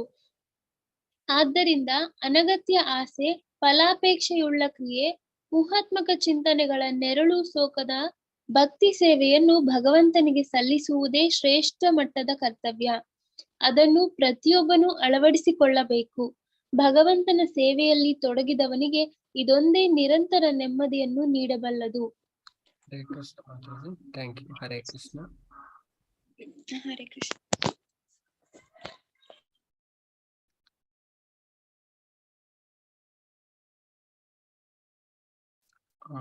ಪಲ್ಲವಿ ಮಾತಾಜಿ. ಹರೇ ಕೃಷ್ಣ ಮಾತಾಜಿ. ಹರೇ ಕೃಷ್ಣ ಪ್ರಭುಜಿ. ಹರೇ ಕೃಷ್ಣ. ನಾವು ಧರ್ಮವನ್ನು ಉದ್ದೇಶಪೂರ್ವಕವಾಗಿ ವೃತ್ತಿ ಎಂದು ನಿರ್ದೇಶಿಸಿದ್ದೇವೆ, ಏಕೆಂದರೆ ಧರ್ಮ ಪದದ ಧಾತ್ವಾರ್ಥ ಹೀಗಿದೆ: ಅಸ್ತಿತ್ವವನ್ನು ಧಾರಣ ಮಾಡುವಂತಹುದು ಧರ್ಮ. ಜೀವಿಯ ಅಸ್ತಿತ್ವದ ಧಾರಣಾ ಪ್ರಕ್ರಿಯೆ ಎಂದರೆ ಅವನ ಕಾರ್ಯ ಚಟುವಟಿಕೆಯನ್ನು ಪುರುಷೋತ್ತಮನಾದ ಕೃಷ್ಣನೊಂದಿಗಿರುವ ಶಾಶ್ವತ ಸಂಬಂಧದೊಡನೆ ಸಂಯೋಜಿಸುವುದೇ ಆಗಿದೆ. ಕೃಷ್ಣನು ಸಕಲ ಜೀವಿಗಳ ಆಧಾರ. ಅವನು ಚೇತನಗಳಲ್ಲೆಲ್ಲ ಸರ್ವಾಕರ್ಷಕ ಚೇತನ ಸ್ವರೂಪನಾಗಿದ್ದಾನೆ. ಹಾಗೆಯೇ ಶಾಶ್ವತ ರೂಪಗಳಲ್ಲೆಲ್ಲ ಸರ್ವಾಕರ್ಷಕ ಶಾಶ್ವತ ರೂಪನಾಗಿದ್ದಾನೆ. ಪ್ರತಿಯೊಬ್ಬ ಜೀವಿಯು ಆಧ್ಯಾತ್ಮಿಕ ಅಸ್ತಿತ್ವದಲ್ಲಿ ತನ್ನ ಶಾಶ್ವತ ರೂಪವನ್ನು ಹೊಂದಿದ್ದಾನೆ. ಕೃಷ್ಣನು ಎಲ್ಲದಕ್ಕೂ ಸನಾತನ ಆಕರ್ಷಣೆಯಾಗಿದ್ದಾನೆ. ಕೃಷ್ಣ ಸ್ವಯಂ ಪೂರ್ಣ, ಉಳಿದಿದ್ದೆಲ್ಲವೂ ಅವನ ಅಂಶ. ಸೇವಕ ಸೇವ್ಯರ ಸಂಬಂಧ ಇದು ಲೋಕೋತ್ತರವಾದದ್ದು. ಹಾಗೆಯೇ ಐಹಿಕ ಅಸ್ತಿತ್ವದ ಅನುಭವಕ್ಕೆ ಪೂರ್ಣವಾಗಿ ಹೊರತಾದದ್ದು. ಸೇವಕ ಸೇವ್ಯ ಸಂಬಂಧ ಅತ್ಯಂತ ಹಿತವಾದ ಆಪ್ತತೆಯ ರೂಪ. ಭಕ್ತಿ ಸೇವೆಯಲ್ಲಿ ಪ್ರಗತಿ ಸಾಧಿಸುತ್ತಾ ಹೋದಂತೆ ಭಕ್ತನು ಇದನ್ನು ಅರಿಯುತ್ತಾನೆ. ಐಹಿಕ ಅಸ್ತಿತ್ವದ ಇಂದಿನ ಸನ್ನಿವೇಶದಲ್ಲಿ ಕೂಡ ಅಲೌಕಿಕವೂ ಪ್ರೇಮಪೂರ್ಣವೂ ಆದ ಭಗವತ್ ಸೇವೆಯಲ್ಲಿ ಪ್ರತಿಯೊಬ್ಬನೂ ತನ್ನನ್ನು ತೊಡಗಿಸಿಕೊಳ್ಳಬೇಕು. ಅದು ಕ್ರಮೇಣ ವಾಸ್ತವ ಬದುಕಿನ ಸುಳಿವನ್ನು ಕೊಡುತ್ತದೆ. ಪೂರ್ಣ ತೃಪ್ತಿಗಾಗಿ ಜೀವಿಯನ್ನು ಹುರಿದುಂಬಿಸುತ್ತದೆ. ಹರೇ ಕೃಷ್ಣ. ಧನ್ಯವಾದ. ಹರೇ ಕೃಷ್ಣ ಮಾತಾಜಿ, ಥ್ಯಾಂಕ್ ಯು. ಈ ಶ್ಲೋಕಕ್ಕೆ ಪ್ರಭುಪಾದರು 7 ಪ್ಯಾರಾಗ್ರಾಫ್ನ ಭಾವಾರ್ಥವನ್ನ ಕೊಡ್ತಾರೆ. ಹಾಗಾಗಿ ಆತ್ಮಕ್ಕೆ ಹೇಗೆ ಸಂಪೂರ್ಣವಾಗಿ ಪರಮಪುರುಷನ ಪ್ರೇಮಪೂರ್ಣ ಭಕ್ತಿ ಸೇವೆಯ ನೆಲೆಗೆ ಕೊಂಡೊಯ್ಯುವ ವೃತ್ತಿಯೇ ಮಾನವರೆಲ್ಲರಿಗೂ ಪರಮ ವೃತ್ತಿ ಎನ್ನಿಸಿಕೊಳ್ಳುತ್ತದೆ. ಸವೇ ಪುಂಸ ಪರೋಧರ್ಮ ಅದೇ. ಆತ್ಮಕ್ಕೆ ಸಂಪೂರ್ಣ ತೃಪ್ತಿ ನೀಡಬೇಕಾದಲ್ಲಿ ಅಂತಹ ಭಕ್ತಿ ಸೇವೆಯು ಬೇರೆ ಯಾವುದರಿಂದಲೂ ಪ್ರೇರಿತವಲ್ಲದ್ದು, ನಿರಂತರವಾದದ್ದು ಆಗಿರಬೇಕು. ಅಹಿತುಕಿ ಅಪ್ರತಿಹತ. ಅಂತಹ ಭಕ್ತಿ ಸೇವೆಯನ್ನ ನಾವು ಮಾಡುವುದರಿಂದ ಯಯಾತ್ಮ ಸುಪ್ರಸೀದತಿ, ಆತ್ಮಕ್ಕೆ ಸಂಪೂರ್ಣವಾದ ತೃಪ್ತಿ ಸಿಗುತ್ತೆ. ಇದರಲ್ಲಿ ಭಾವಾರ್ಥದಲ್ಲಿ ಪ್ರಭುಪಾದರು ತುಂಬಾ ಸ್ಪಷ್ಟವಾಗಿ ವಿವರಿಸ್ತಾರೆ. ಈ ನಿರೂಪದಲ್ಲಿ ಶ್ರೀ ಸೂತ ಮುನಿಗಳು ನೈಮಿಷಾರಣ್ಯದ ಮುನಿಗಳ ಮೊದಲ ಪ್ರಶ್ನೆಗೆ ಉತ್ತರವಿತ್ತಿದ್ದಾರೆ. ನೈಮಿಷಾರಣ್ಯದ ಋಷಿ, ಅದರಲ್ಲಿ ಶೌನಕ ಋಷಿ ಪ್ರಶ್ನೆ ಮಾಡಿದ್ದು, ಅದಕ್ಕೆ ಸೂತ ಗೋಸ್ವಾಮಿ ಮೊದಲ ಪ್ರಶ್ನೆಗೆ ಇಲ್ಲಿ ಉತ್ತರವನ್ನ ವಿತ್ತಿದ್ದಾರೆ ಅಂತ ಪ್ರಭುಪಾದರು ತಿಳಿಸ್ತಾರೆ. ಅಪೌರುಷೇಯ ಗ್ರಂಥಗಳ ವಿಸ್ತಾರವನ್ನು ಸಂಗ್ರಹಿಸಿಕೊಡುವಂತೆ ಅವುಗಳ ಪ್ರಮುಖ ಭಾಗಗಳನ್ನು ಒದಗಿಸಿಕೊಡುವಂತೆ ಆ ಮುನಿಗಳು ಸೂತ ಮುನಿಗಳನ್ನು ಕೇಳಿದರು. ಓಕೆ, ಅವರು ಕೇಳಿದ್ದದೆ. ಓಕೆ, ತುಂಬಾ ಶಾಸ್ತ್ರ ಉಂಟು, ಅದನ್ನ ಬಹುಕಾಲ ಅಧ್ಯಯನ ಮಾಡಿದ ನಂತರವೇ ಓಕೆ ಬೇರೆ ಬೇರೆ ಭಾಗ ಉಂಟು, ಅವುಗಳ ಪ್ರಮುಖ ಭಾಗಗಳನ್ನು ಓಕೆ ಒದಗಿಸಿಕೊಡುವಂತೆ ಆ ಮುನಿಗಳು ಸೂತ ಮುನಿಗಳನ್ನು ಕೇಳಿದರು. ಆದ್ದರಿಂದ ಪತಿತರು ಅಥವಾ ಜನಸಾಮಾನ್ಯರು ಸುಲಭವಾಗಿ ಗ್ರಹಿಸಲು ಸಾಧ್ಯವಾಗುತ್ತದೆ. ಓಕೆ, ವೇದದಲ್ಲಿ ಬೇರೆ ಬೇರೆ ಇದು ಉಂಟು, ಹಾಗಾಗಿ ನೀವು ಅದರ ಸಾರವನ್ನ ನಮಗೆ ತಿಳಿಸ್ಬೇಕು. ಆ ಮೊದಲ ಪ್ರಶ್ನೆ, 2 ಪ್ರಶ್ನೆಗೆ ಇಲ್ಲಿ ಉತ್ತರವನ್ನ ಕೊಡ್ತಾ ಇದ್ದಾರೆ. ಹಾಗಾಗಿ ವೇದಗಳಲ್ಲಿ ಓಕೆ ಪ್ರಭುಪಾದರು ಅದನ್ನ ತಿಳಿಸ್ತಾರೆ. ಒಂದು ಪ್ರವೃತ್ತಿ ಮಾರ್ಗ, ಇನ್ನೊಂದು ನಿವೃತ್ತಿ ಮಾರ್ಗ. ವೇದಗಳು ಮನುಜರಿಗೆ 2 ರೀತಿಯ ವೃತ್ತಿ ಮಾರ್ಗಗಳನ್ನು ಬೋಧಿಸಿವೆ. 2 ರೀತಿಯ, ಒಂದು ಪ್ರವೃತ್ತಿ ಮಾರ್ಗ, ಮತ್ತೊಂದು ನಿವೃತ್ತಿ ಮಾರ್ಗ. ಪ್ರಭುಪಾದರು ಮೊದಲನೇದಾಗಿ ಪ್ರವೃತ್ತಿ ಮಾರ್ಗದ ಬಗ್ಗೆ ತಿಳಿಸ್ತಾರೆ. ಅವುಗಳಲ್ಲೊಂದು ಪ್ರವೃತ್ತಿ ಮಾರ್ಗ. ಪ್ರವೃತ್ತಿ ಮಾರ್ಗ ಇಂದ್ರಿಯ ಸುಖವನ್ನು ಹೊಂದುವ ದಾರಿ. ಓಕೆ, ಪ್ರವೃತ್ತಿ ಮಾರ್ಗ ಇಂದ್ರಿಯ ಸುಖವನ್ನ ಹೊಂದುವ ದಾರಿ. ಇನ್ನೊಂದು ನಿವೃತ್ತಿ ಮಾರ್ಗ, ವಿರಕ್ತಿಯನ್ನು ಪಡೆಯುವ ದಾರಿ. ಓಕೆ, ಎಲ್ಲದರಿಂದ ವಿರಕ್ತಿ. ಸುಖದ ದಾರಿ ಕನಿಷ್ಠ, ಅತ್ಯುತ್ಕೃಷ್ಟವಾದ ಉದ್ದೇಶ ಹೊಂದಿರುವ ತ್ಯಾಗದ ದಾರಿ ಶ್ರೇಷ್ಠ. ಈ ನಿವೃತ್ತಿ ಮಾರ್ಗ ಶ್ರೇಷ್ಠ. ಓಕೆ, ಈ ಸುಖದ ದಾರಿ ಕನಿಷ್ಠ, ಅದು ಇದಾದದ್ದು, ಅದು ಇಂದ್ರಿಯ ಸುಖ ಹೊಂದುವ ದಾರಿ. ಜೀವಿಯು ಹೈಕ ಸ್ಥಿತಿಯು ವಾಸ್ತವ ಬದುಕಿನ ರೋಗಗ್ರಸ್ತ ಸ್ಥಿತಿಯಾಗಿದೆ. ಓಕೆ, ನಾವು ಈ ಭೌತಿಕ ಜಗತ್ತಿನಲ್ಲಿ ನಮ್ಮ ಸ್ಥಿತಿಯಲ್ಲಿ ಇರುವುದಿಲ್ಲ. ಓಕೆ, ಒರಿಜಿನಲ್ ಸ್ಥಿತಿಯಲ್ಲಿ ಇರುವುದಿಲ್ಲ. ಓಕೆ, ನಾವು ಆತ್ಮ, ನಮ್ಮ ನಿಜವಾದ ಸ್ಥಿತಿಯಲ್ಲಿ ನಾವು ಇರುವುದಿಲ್ಲ. ಇಲ್ಲಿ ನಾವು ತುಂಬಾ ಬದ್ಧರಾಗಿರ್ತೇವೆ, ಗುಣದ ಅಂಡ್ರಲ್ಲಿ ಇರುತ್ತೇವೆ. ಆಧ್ಯಾತ್ಮಿಕ ಸ್ಥಿತಿ ಅಥವಾ ಬ್ರಹ್ಮಭೂತ ಸ್ಥಿತಿಯೇ ವಾಸ್ತವ ಬದುಕು. ವಾಸ್ತವ ಬದುಕು ಯಾವುದು? ಆಧ್ಯಾತ್ಮಿಕ ಸ್ಥಿತಿ ಅಥವಾ ಬ್ರಹ್ಮಭೂತ. ಅದನ್ನೇ ಭಗವಂತ ಗೀತೆಯಲ್ಲಿ ಬ್ರಹ್ಮಭೂತ ಪ್ರಸನ್ನಾತ್ಮ ನ ಶೋಚತಿ ನ ಕಾಂಕ್ಷತಿ ಸಮಾ ಸರ್ವೇಷು ಭೂತೇಷು ಮದ್ಭಕ್ತಿ ಲಭತೆ ಪರಂ. ಭಗವಂತ ತಿಳಿಸ್ತಾನೆ, ಬ್ರಹ್ಮಭೂತ ಪ್ರಸನ್ನಾತ್ಮ. ಓಕೆ, ಅದು ಪ್ರಸನ್ನಾತ್ಮ, ಅದು ಯಾವುದನ್ನ ಇಚ್ಛಿಸುವುದಿಲ್ಲ. ನಾ ಶೋಚತಿ, ಯಾವುದಕ್ಕೂ ದುಃಖ ಪಡುವುದಿಲ್ಲ. ನ ಶೋಚತಿ ನ ಕಾಂಕ್ಷತಿ, ಅದು ಎಲ್ಲಾ ಜೀವಿಯನ್ನ ಒಂದೇ ತರ ಆಧ್ಯಾತ್ಮಿಕ ಕಿಡಿಯ ತರ ನೋಡುತ್ತೆ. ಅದು ವಾಸ್ತವ ಬದುಕು. ಓಕೆ, ಬ್ರಹ್ಮಭೂತ ಸ್ಥಿತಿಯೇ ನಮ್ಮ ವಾಸ್ತವ ಬದುಕು. ಆ ಬದುಕು ನಿತ್ಯವೂ ಪರಮಾನಂದ ಭರಿತವು ಜ್ಞಾನಪೂರ್ಣವೂ ಆದದ್ದು. ಹೈಕ ಸ್ಥಿತಿಯು ಅನಿತ್ಯವು ಭ್ರಮಾತ್ಮಕವು ಮತ್ತು ದುಃಖಮಯವೂ ಆದದ್ದು. ನೋಡಿ, ವಾಸ್ತವ ಸ್ಥಿತಿ ಯಾವುದು? ಆ ಬದುಕು ನಿತ್ಯವೂ ಪರಮಾನಂದ ಭರಿತವು ಆದದ್ದು. ಆದ್ರೆ ಹೈಕ ಸ್ಥಿತಿ, ಭೌತಿಕ ಸ್ಥಿತಿ, ನಾವಿರುವ ಸ್ಥಿತಿ ಈಗ ಅನಿತ್ಯವು ಭ್ರಮಾತ್ಮಕವು ಮತ್ತು ದುಃಖಮಯವೂ ಆದದ್ದು. ಅದಕ್ಕೋಸ್ಕರ ಈ ಜಗತ್ತಿನಲ್ಲಿ ನಾವು ದುಃಖದಿಂದ ಇದ್ದೇವೆ. ಅಲ್ಲಿ ಸುಖವೆಂಬುದೇ ಇಲ್ಲ. ಇಲ್ಲಿ ಈ ಭೌತಿಕ ಜಗತ್ತಿನಲ್ಲಿ ಸುಖ ಎನ್ನುವುದೇ ಇಲ್ಲ. ವಿಪತ್ತುಗಳನ್ನು ದೂರ ಮಾಡುವ ವ್ಯರ್ಥ ಪ್ರಯತ್ನ ಮಾತ್ರ ಅಲ್ಲಿ ನಡೆದಿರುತ್ತದೆ. ಓಕೆ, ಇಲ್ಲಿ ನಡೆಯುವುದು. ಓಕೆ, ಆ ದುಃಖವನ್ನ ದೂರ ಮಾಡುವ ವ್ಯರ್ಥ ಪ್ರಯತ್ನ. ಇದರಿಂದ ನಾವು ದುಃಖವನ್ನ ಅಂದ್ರೆ ಅವರು ತಾತ್ಕಾಲಿಕ ದುಃಖಕ್ಕೆ ಇದು ಹೋಗ್ತಾರೆ. ಓಕೆ, ಆ ಪ್ರಾಬ್ಲಮ್, ಈ ಪ್ರಾಬ್ಲಮ್, ಚಿಕ್ಕ ಚಿಕ್ಕ ಪ್ರಾಬ್ಲಮ್. ನಿಜವಾದ ಸಮಸ್ಯೆ ಭಗವದ್ಗೀತೆಯಲ್ಲಿ ಹೇಳುದು ಜನ್ಮ ಮೃತ್ಯು ಜರಾ ವ್ಯಾಧಿ ದುಃಖ ದೋಷಾನು ದರ್ಶನಂ. ಹುಟ್ಟುವುದು, ಸಾಯುವುದು, ರೋಗ ಬರುವುದು, ವೃದ್ಧಾಪ್ಯ ಬರುವುದು, ಇದು 4 ಜೀವನದ ದೊಡ್ಡ ಸಮಸ್ಯೆ. ಇದನ್ನ ದೂರ ಮಾಡ್ಬೇಕು. ಇದನ್ನ ಯಾರು ನಿಜವಾದ ಸಮಸ್ಯೆ ಅಂತ ತಿಳಿದುಕೊಳ್ತಾರೆ, ಅವರು ಜ್ಞಾನದಲ್ಲಿರ್ತಾರೆ ಅಂತ ಭಗವಂತ ಭಗವದ್ಗೀತೆಯಲ್ಲಿ ತಿಳಿಸ್ತಾರೆ. ವಿಪತ್ತು ಕ್ಷಣಕಾಲ ದೂರವಾಗುವುದನ್ನೇ ಸುಖವೆಂದು ತಪ್ಪಾಗಿ ಭಾವಿಸಲಾಗಿದೆ. ಅಭಿವೃದ್ಧಿಶೀಲ ಹೈಕ ಅನುಭೋಗ ಅನಿತ್ಯವು ದುಃಖಮಯವು ಭ್ರಮಾತ್ಮಕವು ಆಗಿರುವುದರಿಂದ ಕ್ಷುಲ್ಲಕವೆನಿಸಿದೆ. ಆದರೆ ಸರ್ವೋತ್ಕೃಷ್ಟನಾದ ದೇವನಿಗೆ ಸಲ್ಲಿಸುವ ಭಕ್ತಿ ಸೇವೆಯು ನಿತ್ಯವೂ ಆನಂದ ಭರಿತವು ಜ್ಞಾನಮಯವೂ ಆದ ಬದುಕಿಗೆ ಕರೆದೊಯ್ಯುವುದರಿಂದ ಅದನ್ನು ಶ್ರೇಷ್ಠ ಮಟ್ಟದ ವೃತ್ತಿ ಎಂದು ಕರೆಯಲಾಗಿದೆ. ಅದೇ ಸವೇ ಪುಂಸ ಪರೋಧರ್ಮ, ಭಗವಂತನಿಗೆ ಭಕ್ತಿ ಸೇವೆಯನ್ನ ಮಾಡುವುದು. ಇದು ಕೀಲಾದದ್ದರ ಜೊತೆ ಸೇರಿದಾಗ ಕೆಲವೊಮ್ಮೆ ಮಲಿನವಾಗುತ್ತದೆ. ಅದನ್ನು ಉದಾಹರಣೆಯಾಗಿ ಪ್ರಭುಪಾದರು ತಿಳಿಸ್ತಾರೆ.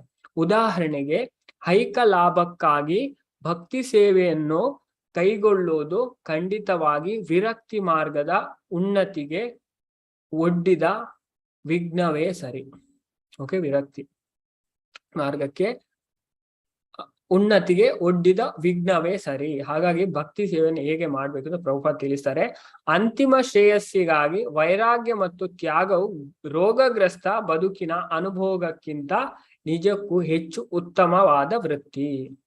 ಅಂತಹ ಅನುಭೋಗವೇನಿದ್ದರೂ ಕಾಯಿಲೆಯ ಕುರುಹುಗಳನ್ನು ಹೆಚ್ಚಿಸುತ್ತದೆ, ಅದರ ಅವಧಿಯನ್ನು ವಿಸ್ತರಿಸುತ್ತದೆ. ಆದ್ದರಿಂದ ಭಗವಂತನಿಗೆ ಸಲ್ಲಿಸುವ ಭಕ್ತಿ ಸೇವೆಯು ಗುಣಮಟ್ಟದಲ್ಲಿ ಶುದ್ಧವಾಗಿರಬೇಕು. ಅದು ಶುದ್ಧ ಭಕ್ತಿ ಸೇವೆ ಆಗಿರ್ಬೇಕು. ಓಕೆ, ನಾವು ಹೇಗೆ ಅಂದ್ರೆ ಹೆಚ್ಚಿನವರು ದೇವಸ್ಥಾನಕ್ಕೆ ಹೋಗ್ತಾರೆ, ಭಗವಂತ ಅದು ಕೊಡ್ತಾರೆ ಇದು ಕೊಡ್ತಾರೆ, ಹಾಗಲ್ಲ. ನಾವು ಯಾವುದೇ ಆಸೆ ಆಕಾಂಕ್ಷೆ ಅನ್ಯಾಭಿಲಾಷಿತ ಶೂನ್ಯ, ರೂಪ ಗೋಸ್ವಾಮಿ ಭಕ್ತಿ ರಸಾಮೃತ ಸಿಂಧುವಲ್ಲಿ ತಿಳಿಸ್ತಾರೆ. ಅನ್ಯಾಭಿಲಾಷಿತ ಶೂನ್ಯ ಜ್ಞಾನ ಕರ್ಮಾದಿ ಅನಾವೃತಂ ಅನುಕೂಲೇನ ಕೃಷ್ಣಾನುಶೀಲನಂ ಭಕ್ತಿ. ಅನ್ಯಾಭಿಲಾಷ ಆಸೆ ಉಂಟಂದ್ರೆ ಅದು ಶೂನ್ಯ, ಅನ್ಯ ಅಭಿಲಾಷಿತ ಶೂನ್ಯ, 0, ಯಾವುದೇ ಆಸೆ ಆಕಾಂಕ್ಷೆ ಇಲ್ಲ. ಓಕೆ, ಭಕ್ತಿ ಭಗವಂತನ ಭಕ್ತಿ ಮಾಡುವುದು ನನ್ನ ಧರ್ಮ. ಓಕೆ, ಆತರ ನಾವು ಭಕ್ತಿಯನ್ನ ಮಾಡ್ಬೇಕು ಭಗವಂತನಿಗೆ, ಯಾವುದೇ ಆಸೆ ಆಕಾಂಕ್ಷೆ. ಹಾಗಾಗಿ ಇದಕ್ಕೆ ಉದಾಹರಣೆ ಮಹಾಭಾರತದಲ್ಲಿ ಬರ್ತದೆ. ಓಕೆ, ಒಮ್ಮೆ ಯುದ್ಧಕ್ಕೆ ಸಹಾಯ ಮಾಡ್ಲಿಕ್ಕೆ ಕೇಳಲಿಕ್ಕೆ ಹೋಗ್ತಾರೆ. ಓಕೆ, ಪಾಂಡವರ ಕಡೆಯಿಂದ ಅರ್ಜುನ ಹೊರಡ್ತಾನೆ. ಓಕೆ, ಕೌರವರ ಕಡೆಯಿಂದ ದುರ್ಯೋಧನ ಹೊರಡ್ತಾರೆ. ಓಕೆ, ದುರ್ಯೋಧನ ಮೊದಲು ಹೊರಡ್ತಾನೆ. ಹಾಗಾಗಿ ಭಗವಂತ ಅಲ್ಲಿ ನಿದ್ದೆ ಮಾಡ್ತಾರೆ. ಓಕೆ, ಒಂದು ಇದರಲ್ಲಿ ಹಾಸಿಗೆಯಲ್ಲಿ ನಿದ್ದೆ ಮಾಡ್ತಾ ಇರ್ತಾರೆ. ಆಗ ದುರ್ಯೋಧನ ಹೋಗ್ತಾರೆ. ಮೊದಲು ಅಲ್ಲಿ 2 ಕುರ್ಚಿ ಇತ್ತು, ಒಂದು ಭಗವಂತನ ಕಾಳ ಹತ್ತಿರ, ಒಂದು ಭಗವಂತನ ತಲೆ ಹತ್ತಿರ. ಓಕೆ, ಆ ಕಾಳ ಹತ್ತಿರ ಹೋಗಿ ದುರ್ಯೋಧನ ಯೋಚಿಸ್ತಾರ, ನಾನು ರಾಜಾಗಿ ಈ ದನ ಕಾಯುವನ ಕಾಲಬುಡದಲ್ಲಿ ಕೂತ್ಕೊಳ್ಳುವುದಾ ಅಂತ ಹೇಳಿ ಅರ್ಜುನ ಭಗವಂತನ ತಲೆ ಹತ್ರ ಇರುವ ಒಂದು ಕುರ್ಚಿಯಲ್ಲಿ ಕೂತ್ಕೊಳ್ತಾರೆ. ಯಾರೋ ದುರ್ಯೋಧನ. ನಂತರ ಕೂತ್ಕೊಳ್ತಾರೆ. ಸ್ವಲ್ಪ ಹೊತ್ತಾಗುವ ಅರ್ಜುನ ಬಂದು ಭಗವಂತನ ಕಾಲ ಹತ್ತಿರ ಬಂದು ಭಗವಂತನ ಪಾದಗಳಿಗೆ ನಮಸ್ಕಾರ ಮಾಡಿ ಅಲ್ಲಿ ಕೆಳಗೆ ಕೂತ್ಕೊಳ್ತಾರೆ. ಕುರ್ಚಿ ಇತ್ತು, ಕುರ್ಚಿಯಲ್ಲಿ ಕೂತ್ಕೊಳ್ಳಿ, ಕೆಳಗೆ ಭಗವಂತನ ಪಾದದ ಅಡಿಯಲ್ಲಿ ಕೂತ್ಕೊಳ್ತಾರೆ. ಸ್ವಲ್ಪ ಹೊತ್ತಾಗ್ತಾ ಇದ್ದಾಗೆ ಭಗವಂತನಿಗೆ ಎಚ್ಚರಿಕೆ ಆಗುತ್ತೆ. ಓಕೆ, ಭಗವಂತನಿಗೆ ಎಲ್ಲ ಗೊತ್ತು, ಇವರು ಬರ್ತಾರೆ, ಎಲ್ಲವೂ ಗೊತ್ತುಂಟು. ಓಕೆ, ಭಗವಂತ ತಿಳಿಸ್ತಾರೆ ಗೀತೆಯಲ್ಲಿ, ವೇದಾಹಂ ಸಮತೀತಾಣಿ, ನನಗೆ ಎಲ್ಲವೂ ಗೊತ್ತು, ಯಾರು ಹೇಳ್ಬೇಕಾಗುದಿಲ್ಲ, ಭಗವಂತನಿಗೆ ಎಲ್ಲವೂ ಗೊತ್ತು. ಹಾಗೆ ಹೇಳ್ತಾರೆ. ಹಾಗೆ ಮೊದಲು ಅರ್ಜುನನನ್ನು ನೋಡ್ತಾರೆ. ಓ ಅರ್ಜುನ, ನೀನ್ ಯಾವಾಗ ಬಂದಿಯಾ ಅಂತ. ಓಕೆ, ಆಗ ದುರ್ಯೋಧನ ಹೇಳ್ತಾರೆ ಅಲ್ಲಿಂದಲೇ, ನಾನು ಮೊದಲು ಬಂದದ್ದು. ಓ ದುರ್ಯೋಧನ, ನೀನು ಸಹ ಬಂದಿದ್ದೀಯಾ? ಓಕೆ, ಏನು ವಿಶೇಷ, ಇಬ್ರು ಬಂದಿದ್ದೀರಿ, ತುಂಬಾ ಒಳ್ಳೆ ವಿಷಯ. ಅದಕ್ಕೆ ಇಬ್ರು ಹೇಳ್ತಾರೆ, ಭಗವಂತ ನಮಗೆ ಸಹಾಯ ಮಾಡ್ಬೇಕು. ಓಕೆ, ಯುದ್ಧ, ಮಹಾಭಾರತ ಯುದ್ಧ ಫಿಕ್ಸ್ ಆಗ್ತದೆ ಅಂತ. ಹಾಗೆ ಅದಕ್ಕೆ ನಮಗೆ ನೀವು ಸಹಾಯ ಮಾಡ್ಬೇಕು ಅಂತ. ಹಾಗೆ ಭಗವಂತ 2 ಆಪ್ಷನ್ ಅನ್ನ ಕೊಡ್ತಾನೆ. ಒಂದು ನನ್ನ ನಾರಾಯಣಿ ಸೈನ್ಯ, ಮತ್ತೊಂದು ನಾನು ಬರ್ತೇನೆ, ನಾನು ಯುದ್ಧ ಮಾಡುವುದಿಲ್ಲ, ಯಾವುದೇ ಅಸ್ತ್ರ ಆಯುಧವನ್ನ ಯಾವುದೇ ಹಿಡಿಯುವುದಿಲ್ಲ, ನಾನು ಖಾಲಿ ರಥದ ಸಾರಥಿ ಆಗ್ತೇನೆ ಅಂತ ಭಗವಂತ ಹೇಳ್ತಾನೆ. 2 ಆಪ್ಷನ್ ಉಂಟು, ಚಾಯ್ಸ್ ಉಂಟು. ಓಕೆ, ಆಯ್ಕೆ ಮಾಡ್ಲಿಕ್ಕೆ. ಒಂದು ನನ್ನ ನಾರಾಯಣ ಅಂದ್ರೆ ಭಗವಂತನ ಮಕ್ಕಳ ಸೈನ್ಯ. ಭಗವಂತನಿಗೆ 16,108 ಹೆಂಡಂದಿಯರು ಇದ್ರು.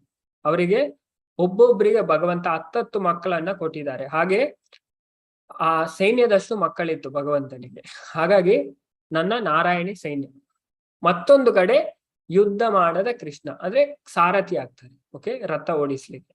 ಹಾಗಾಗಿ ಮೊದಲು ಆಯ್ಕೆ ಮಾಡ್ಲಿಕ್ಕೆ ಅರ್ಜುನನಿಗೆ ಕೊಡ್ತಾರೆ ಭಗವಂತ. ಅವನು ಚಿಕ್ಕ ಅಂತ ಅರ್ಜುನ ಯೋಚನೆ ಮಾಡ್ಲಿಲ್ಲ. ಅರ್ಜುನ ಹೇಳಿದ್ದು, ಭಗವಂತ ನೀವೊಬ್ರು ನಮ್ಮ ಜೊತೆ ಇದ್ರೆ ಸಾಕು ನಮಗೆ ಅಂತ. ಆಗ ಒಳಗಿನಿಂದಲೇ ದುರ್ಯೋಧನಿಗೆ ನಿಟ್ಟುಸಿರು ಬಿಟ್ಟಾಗೆ ಆಗುತ್ತೆ. ಒಳ್ಳೆ ಮಾಡಿದ ಅರ್ಜುನ. ಓಕೆ, ಈ ದುರ್ಯೋಧನ ಮನಸ್ಸಿನಿಂದಲೇ ಯೋಚನೆ ಮಾಡುದು. ಓಕೆ, ಇವನಿಗೆ ಬುದ್ಧಿ ಸರಿ ಇಲ್ಲ, ಕೃಷ್ಣ ಯುದ್ಧ ಮಾಡುವುದಿಲ್ಲ ಅಂತೆ, ಅಸ್ತ್ರ ಹಿಡಿಯುವುದಿಲ್ಲ ಅಂತೆ. ಎಂತ ಮಾಡುದು, ಇವರನ್ನ ಇಟ್ಕೊಂಡು ರಣಭೂಮಿಯಲ್ಲಿ ಕೊಂಡೋಗಿ ಪೂಜೆ ಮಾಡುದು. ಹಾಗೆ ಬರೀ ಖುಷಿ ಆಗುತ್ತೆ ಒಳಗಿಂದ. ಮತ್ತೆ ದುರ್ಯೋಧನ ಹತ್ರ ಕೇಳ್ತಾರೆ, ನೀನ್ ಏನ್ ಮಾಡ್ತೀಯಾ?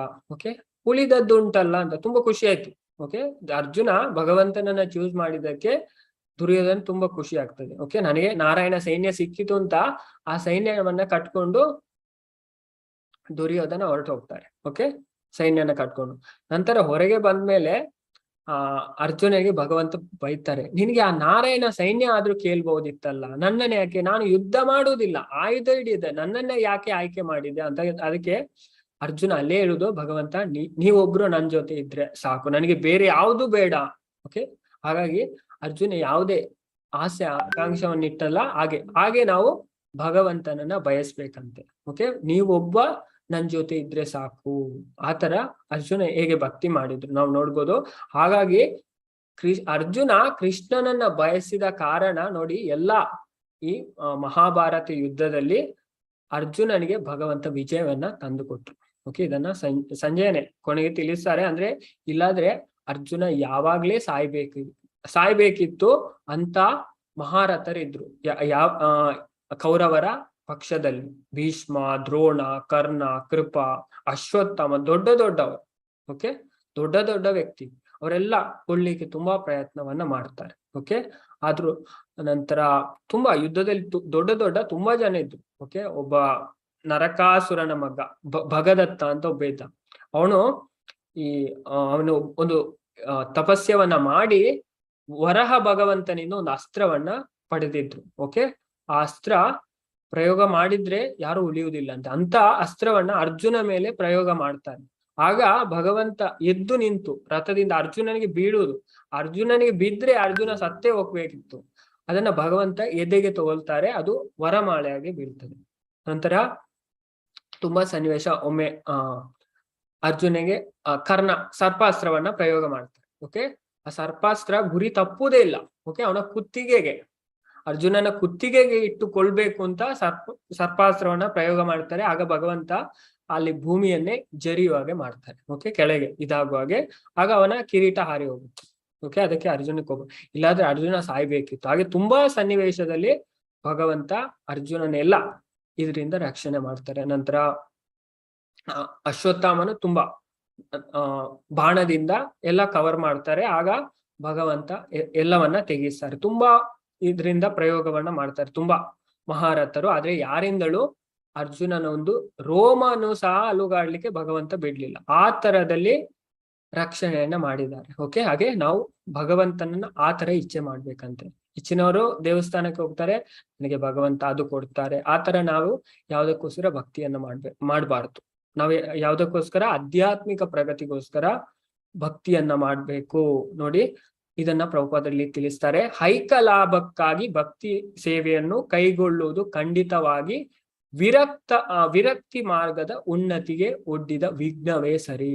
ಓಕೆ, ಐಕ ಲಾಭಕ್ಕಾಗಿ ನಾವು ಭಕ್ತಿ ಸೇವೆಯನ್ನ ಮಾಡಬಾರ್ದು. ನಾವು ಆಧ್ಯಾತ್ಮಿಕ ಪ್ರಗತಿಗೋಸ್ಕರ, ಓಕೆ, ನಾವು ಆಧ್ಯಾತ್ಮಿಕದಲ್ಲಿ ಮುಂದುವರಿಲಿಕ್ಕೋಸ್ಕರ ಭಕ್ತಿ ಸೇವೆಯನ್ನ ಮಾಡ್ಬೇಕು. ನಾವು ಭೌತಿಕವಾಗಿ ಯಾವ್ದನ್ನ ಇಚ್ಛೆ ಮಾಡಬಾರ್ದು.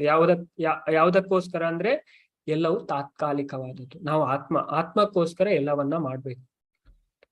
ಇಲ್ಲಿ ತಿಳಿಸ್ತಾರೆ ಪ್ರಭುಪಾದರು, ಅಂತಿಮ ಶ್ರೇಯಸ್ಸಿಗಾಗಿ ವೈರಾಗ್ಯ ಅಥವಾ ತ್ಯಾಗವು ಯೋಗಗ್ರಸ್ತ ಬದುಕಿನ ಅನುಭೋಗಕ್ಕಿಂತ ನಿಜಕ್ಕೂ ಹೆಚ್ಚು ಉತ್ತಮವಾದ ವೃತ್ತಿ. ಅಂತಹ ಅನುಭೋಗವೇನಿದ್ದರೂ ಕಾಯಿಲೆಯ ಕುರುಹುಗಳನ್ನು ಹೆಚ್ಚಿಸುತ್ತದೆ. ಓಕೆ, ರೋಗ, ನಾವು ಭವರೋಗದ ಸ್ಥಿತಿಯಲ್ಲಿದ್ದೇವೆ. ನಾವು ಯಾವುದೇ ಭೌತಿಕ ವಸ್ತುವನ್ನ ಇಚ್ಛಿಸಬಾರದು.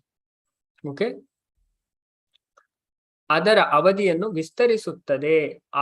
ಆದ್ದರಿಂದ ಭಗವಂತನಿಗೆ ಸಲ್ಲಿಸುವ ಭಕ್ತಿ ಸೇವೆಯು ಗುಣಮಟ್ಟದಲ್ಲಿ ಶುದ್ಧವಾಗಿರಬೇಕು. ಅದು ಗುಣಮಟ್ಟದಲ್ಲಿ ಶುದ್ಧವಾಗಿರಬೇಕು. ಆದರೆ ಐಕ ಅನುಭೋಗದ ಅಲ್ಪ ಆಸೆಯು ಇರಬಾರದು. ನೋಡಿ, ಆದರೆ ಭಕ್ತಿ ಸೇವೆಯು ಗುಣಮಟ್ಟದಲ್ಲಿ ಶುದ್ಧವಾಗಿರಬೇಕು. ಅಂದರೆ ಐಕ ಅನುಭೋಗದ ಅಲ್ಪ ಆಸೆಯು ಇರಬಾರದು. ಆದ್ದರಿಂದ ಅನಾಗತ್ಯ ಆಸೆ, ಫಲಾಪೇಕ್ಷೆಯುಳ್ಳ ಕ್ರಿಯೆ, ಊಹಾತ್ಮಕ ಚಿಂತನೆಗಳ ನೆರಳು ಸೋಂಕದ ಭಕ್ತಿ ಸೇವೆಯನ್ನು ಭಗವಂತನಿಗೆ ಸಲ್ಲಿಸುವುದೇ ಶ್ರೇಷ್ಠ ಮಟ್ಟದ ಕರ್ತವ್ಯ. ಆತರ ನಾವು ಭಕ್ತಿಯನ್ನ ಮಾಡಿದ್ರೆ ಅದು ಆತ್ಮಕ್ಕೆ ಸಂಪೂರ್ಣವಾದ ತೃಪ್ತಿಯನ್ನು ಕೊಡುತ್ತದೆ. ಯಯಾತ್ಮ ಸುಪ್ರಸೀದತಿ, ಅದನ್ನೇ ತಿಳಿಸುವಂಥದ್ದು. ಅದನ್ನು ಪ್ರತಿಯೊಬ್ಬನು ಅಳವಡಿಸಿಕೊಳ್ಳಬೇಕು, ಪ್ರತಿಯೊಬ್ಬರು. ಓಕೆ, ಅಂತ ಭಕ್ತಿ ಸೇವೆಯನ್ನ ಮಾಡುವುದರಿಂದಲೇ ನಮ್ಮ ಹೃದಯಕ್ಕೆ ಸಂಪೂರ್ಣವಾದ ತೃಪ್ತಿ ಬರ್ತದೆ. ಯಯಾತ್ಮ ಸುಪ್ರಸೀದತಿ, ಭಗವಂತನ ಸೇವೆಯಲ್ಲಿ ತೊಡಗಿದವನಿಗೆ ಇದೊಂದೇ ನಿರಂತರವಾದ ನೆಮ್ಮದಿಯನ್ನು ನೀಡಬಲ್ಲದು. ಇಂತಹ ಭಕ್ತಿ ಸೇವೆಯಿಂದ ಅವನಿಗೆ ಆ ನೆಮ್ಮದಿ ಸಿಗುತ್ತೆ. ಓಕೆ, ಅದನ್ನ ಈ ಮೊದಲ ಪ್ಯಾರಾಗ್ರಾಫ್ ಅಲ್ಲಿ ಪ್ರಭುಪಾದರು ತಿಳಿಸ್ತಾರೆ. ಹಾಗಾಗಿ ನಂತರ ಆ ಧರ್ಮದ ಉದ್ದೇಶ ಇಲ್ಲಿ ತಿಳಿಸ್ತಾರೆ. ನಾವು ಧರ್ಮವನ್ನು ಉದ್ದೇಶಪೂರ್ವಕವಾಗಿ ವೃತ್ತಿ ಎಂದು ನಿರ್ದೇಶಿಸಿದ್ದೇವೆ, ಏಕೆಂದರೆ ಧರ್ಮ ಪದದ ಧಾತು ಅರ್ಥ ಹೀಗಿದೆ. ಅದನ್ನ ತಿಳಿಸ್ತಾರೆ. ಧರ್ಮ ಪದದ ಧಾತು ಅರ್ಥ ಹೀಗಿದೆ. ಅಸ್ತಿತ್ವವನ್ನು ಧಾರಣ ಮಾಡುವಂತಹದ್ದು ಧರ್ಮ, ಅದರ ಅಸ್ತಿತ್ವ. ಓಕೆ, ನಿಜವಾದ ಅಸ್ತಿತ್ವವನ್ನ ಯಾವುದು ಧಾರಣ ಮಾಡ್ತದೆ ಅದಕ್ಕೆ ಧರ್ಮ ಅಂತ ಹೇಳ್ತಾರೆ. ಜೀವಿಯ ಓಕೆ, ಜೀವದ ಚೈತನ್ಯ ಚರಿತಾಮೃತ ತಿಳಿಸ್ತಾರೆ, ಜೀವೇರ ಸ್ವರೂಪವೇ ನಿತ್ಯೇರೆ ಕೃಷ್ಣದಾಸ. ನಾವು ಭಗವಂತನ ದಾಸ ಆಗಿರುವ. ಓಕೆ, ಜೀವಿಯ ಅಸ್ತಿತ್ವದ ಧಾರಣಾ ಪ್ರಕ್ರಿಯೆ ಎಂದರೆ ಅವನ ಕಾರ್ಯ ಚಟುವಟಿಕೆಯನ್ನು ಪರಮ ಪುರುಷೋತ್ತಮನಾದ ಕೃಷ್ಣನೊಂದಿಗಿರುವ ಶಾಶ್ವತ ಸಂಬಂಧದೊಡನೆ ಸಂಯೋಜಿಸುವುದೇ ಆಗಿದೆ. ಕೃಷ್ಣನು ಸಕಲ ಜೀವಿಗಳ ಆಧಾರ, ಭಗವಂತ ಎಲ್ಲಾ ಜೀವಿಗಳಿಗೆ ಆಧಾರ. ಅವನು ಚೇತನಗಳಲ್ಲೆಲ್ಲ ಸರ್ವಾಕರ್ಷಕ, ಚೇತನ ಸ್ವರೂಪನಾಗಿದ್ದಾನೆ. ಹಾಗೆಯೇ ಶಾಶ್ವತ ರೂಪಗಳೆಲ್ಲ ಸರ್ವಾಕರ್ಷಕ, ಶಾಶ್ವತ ರೂಪನಾಗಿದ್ದಾನೆ. ಪ್ರತಿಯೊಬ್ಬ ಜೀವಿಯು ಆಧ್ಯಾತ್ಮಿಕ ಅಸ್ತಿತ್ವದಲ್ಲಿ ತನ್ನ ಶಾಶ್ವತ ರೂಪವನ್ನು ಹೊಂದಿದ್ದಾನೆ. ಓಕೆ, ನಮಗೆಲ್ಲರಿಗೂ ಶಾಶ್ವತವಾದ ರೂಪ ಉಂಟು. ಓಕೆ, ಈಗ ನಮಗೆ ಇದೆಲ್ಲ ಭೌತಿಕ ರೂಪ, ನಮ್ಮ ಶರೀರದಿಂದ. ಹಾಗಾಗಿ ನಮಗೆ ಶಾಶ್ವತ ರೂಪ ಉಂಟು. ಓಕೆ, ಅದು ನಮ್ಗೆ ಗೊತ್ತಿಲ್ಲ ಈಗ. ಓಕೆ, ಅದನ್ನ ತಿಳಿಸ್ತಾರೆ ಪ್ರಭು. ನೋಡಿ, ಪ್ರತಿಯೊಬ್ಬ ಜೀವಿಯು ಆಧ್ಯಾತ್ಮಿಕ ಅಸ್ತಿತ್ವದಲ್ಲಿ ತನ್ನ ಶಾಶ್ವತ ರೂಪವನ್ನು ಹೊಂದಿದ್ದಾನೆ. ನಮ್ಮ ಆಧ್ಯಾತ್ಮಿಕ ಜಗತ್ತಿನಲ್ಲಿ ನಾವು ಶಾಶ್ವತವಾದ ರೂಪವನ್ನು ಹೊಂದಿದ್ದೇವೆ. ಓಕೆ, ನಮಗೆ ಗೊತ್ತಿಲ್ಲ. ನಾವು ಒಂದು ಉದಾಹರಣೆ ತಿಳ್ಕೊಳ್ಬಹುದು. ಈ ಜಯ ವಿಜಯ, ಓಕೆ, ಅವರು ಭೌತಿಕ ಜಗತ್ತಿಗೆ ಬಂದ್ರು. ಓಕೆ, ಆ 4 ಕುಮಾರರ ಶಾಪದಿಂದ ಅವ್ರು ಏನಾದ್ರು ಇಲ್ಲಿ ಬೇರೆ ಬೇರೆ, ಓಕೆ, ರಾವಣ, ಕುಂಭಕರ್ಣ, ಹಿರಣ್ಯಕಶಿಪು, ಹಿರಣ್ಯಾಕ್ಷ, ಓಕೆ, ಆತರ. ಹಾಗಾಗಿ ನಾವು ಭೌತಿಕ ಜಗತ್ತಿನ ನಮಗೆ ಬೇರೆ ಬೇರೆ ಇದು ಸಿಗುತ್ತೆ. ನಮಗೆ ಶಾಶ್ವತ ರೂಪವನ್ನು ನಾವು ಹೊಂದಿದ್ದೇವೆ ಆಧ್ಯಾತ್ಮಿಕ ಜಗತ್ತಿನಲ್ಲಿ. ಕೃಷ್ಣನು ಆ ಎಲ್ಲದಕ್ಕೂ ಸನಾತನ ಆಕರ್ಷಣೆಯಾಗಿದ್ದಾನೆ. ಕೃಷ್ಣನು ಸ್ವಯಂ ಪೂರ್ಣ, ಭಗವಂತ ಪೂರ್ಣ. ಉಳಿದೆಲ್ಲವೂ ಅವನ ಅಂಗ ಅಂಶ ಸೇವಕ, ಸೇವೆಯರ ಸಂಬಂಧ. ಅದು ಭಗವಂತ ಪೂರ್ಣ, ಇದು ಲೋಕೋತ್ತರವಾದದ್ದು. ಹಾಗೆ ಐಕ ಅಸ್ತಿತ್ವದ ಅನುಭವಕ್ಕೆ ಪೂರ್ಣವಾಗಿ ಹೊರತಾದದ್ದು. ಸೇವಕ ಸೇವೆಯ ಸಂಬಂಧ ಅತ್ಯಂತ ಹಿತವಾದ ಆಪ್ತತೆಯ ರೂಪ. ಭಕ್ತಿ ಸೇವೆಯಲ್ಲಿ ಪ್ರಗತಿ ಸಾಧಿಸುತ್ತಾ ಹೋದಂತೆ ಭಕ್ತನು ಇದನ್ನು ಅರಿಯುತ್ತಾನೆ. ನಾವು ನಮಗೆ ಈ ಸಂಬಂಧ ನಮಗೆ ಗೊತ್ತಾಗತ್ತೆ. ಓಕೆ, ಭಗವಂತನ ಜೊತೆಗೆ ಮತ್ತೆ ನಮಗೆ ಶಾಶ್ವತವಾದ ಸಂಬಂಧ ಉಂಟು. ನಾವು ಈಗ ಅದನ್ನು ಮರೆತಿದ್ದೇವೆ. ಓಕೆ, ಭೌತಿಕ ಜಗತ್ತಿಗೆ ಬಂದ ಮೇಲೆ ಎಲ್ಲವನ್ನ ಮರೆತಿದೆ. ಅದನ್ನ ನಾವು ಪುನರುಜ್ಜೀವನಗೊಳಿಸ್ಬೇಕು. ಅದಕ್ಕೋಸ್ಕರವೇ ಭಗವಂತ ವೇದ, ಶಾಸ್ತ್ರ, ಪುರಾಣವನ್ನ ನಮಗೆ ಕಳಿಸುವುದು. ಆ ಸಂಬಂಧವನ್ನ ನಾವು ಸ್ಥಾಪನೆ ಮಾಡಿ ಪುನಃ ಭಗವಂತನ ಧಾಮಕ್ಕೆ ಮರಲಿಕ್ಕೋಸ್ಕರ. ಈ ಭೌತಿಕ ಜಗತ್ತಿನಲ್ಲಿ ನಾವು ಎಷ್ಟೇ ಪ್ರಯತ್ನ ಪಟ್ಟರೂ ಸುಖವಾಗಿರ್ಲಿಕ್ಕೆ ಸಾಧ್ಯ ಇಲ್ಲ. ಇದು ಯಾವುದು? ಅಶಾಶ್ವತ. ಶಾಶ್ವತವಾದ ಜಗತ್ತಲ್ಲ, ಅಶಾಶ್ವತ. ನಾವು ಎಲ್ಲರೂ ಶಾಶ್ವತವಾಗಿರ್ಲಿಕ್ಕೆ ಇಲ್ಲಿ ಪ್ರಯತ್ನ ಮಾಡ್ತೇವೆ, ಆದ್ರೆ ನಾವು ಇರ್ಲಿಕ್ಕೆ ಆಗೋದಿಲ್ಲ. ಭಗವಂತನೇ ಹೇಳ್ತಾರೆ, ಭೂತ್ವಾ ಭೂತ್ವಾ ಪ್ರಳೀಯತೆ. ಇದು ಪುನಃ ಪುನಃ ಸೃಷ್ಟಿ ಆಗತ್ತೆ, ಪುನಃ ಪುನಃ ನಾಶ ಆಗತ್ತೆ. ಓಕೆ, ಹಾಗಾಗಿ ಇಲ್ಲಿ ಯಾವುದೇ ನಮ್ಮ ಯೋಜನೆ ನಡೆಯುವುದಿಲ್ಲ. ಅದಕ್ಕೋಸ್ಕರ ಭಗವಂತ ಹೇಳುವುದು, ನೀವು ನನ್ನ ಧಾಮಕ್ಕೆ ಬನ್ನಿ. ಅದಕ್ಕೋಸ್ಕರವೇ ಈ ಶಾಸ್ತ್ರವನ್ನ ಭಗವಂತ ನಮಗೋಸ್ಕರ ಕಳಿಸಿದ್ದಾರೆ. ನಾವು ಇದನ್ನ ತಿಳಿದು ಭಗವಂತನಿಗೆ ಭಕ್ತಿ ಸೇವೆಯನ್ನ ಮಾಡ್ಬೇಕು.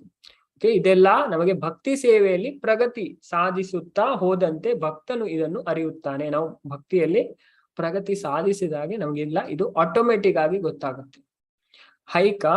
ನಾವು ಸೇವೆ, ಓಕೆ, ಭಗವಂತನ ಸೇವೆಯಲ್ಲಿ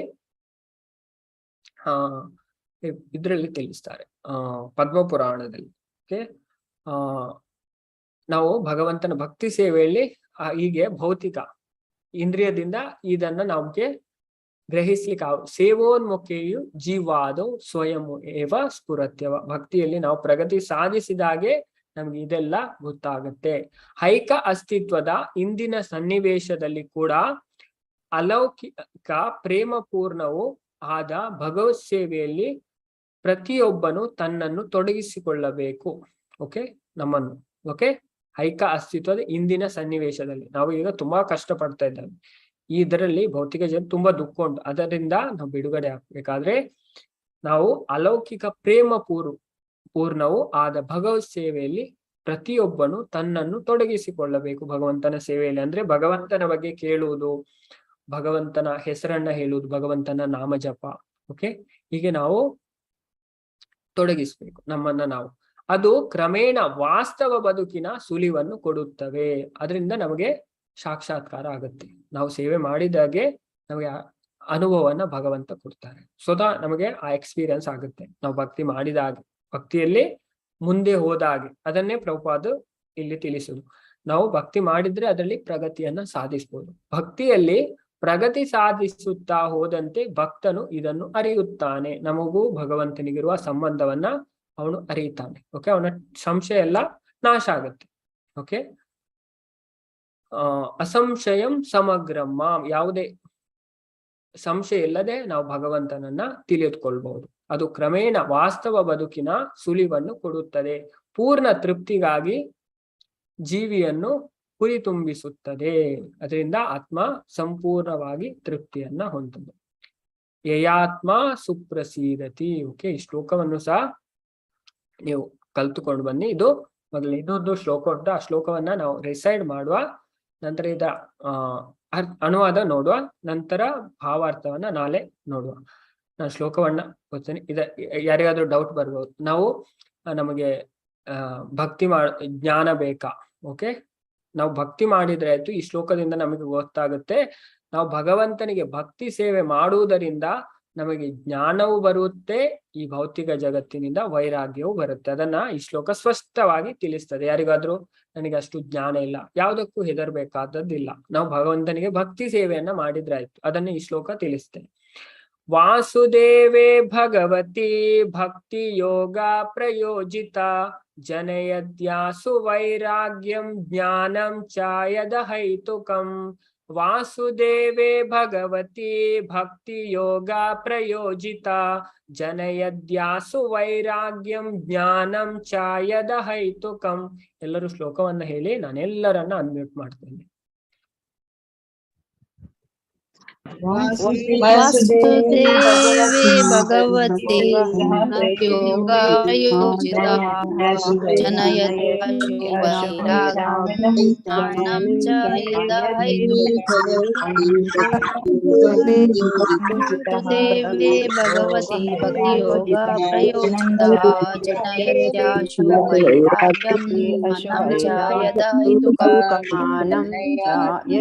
ವೈರಾಗ್ಯಂ ಜ್ಞಾನಂ ಚಾಯದ ಹೈತುಕಂ.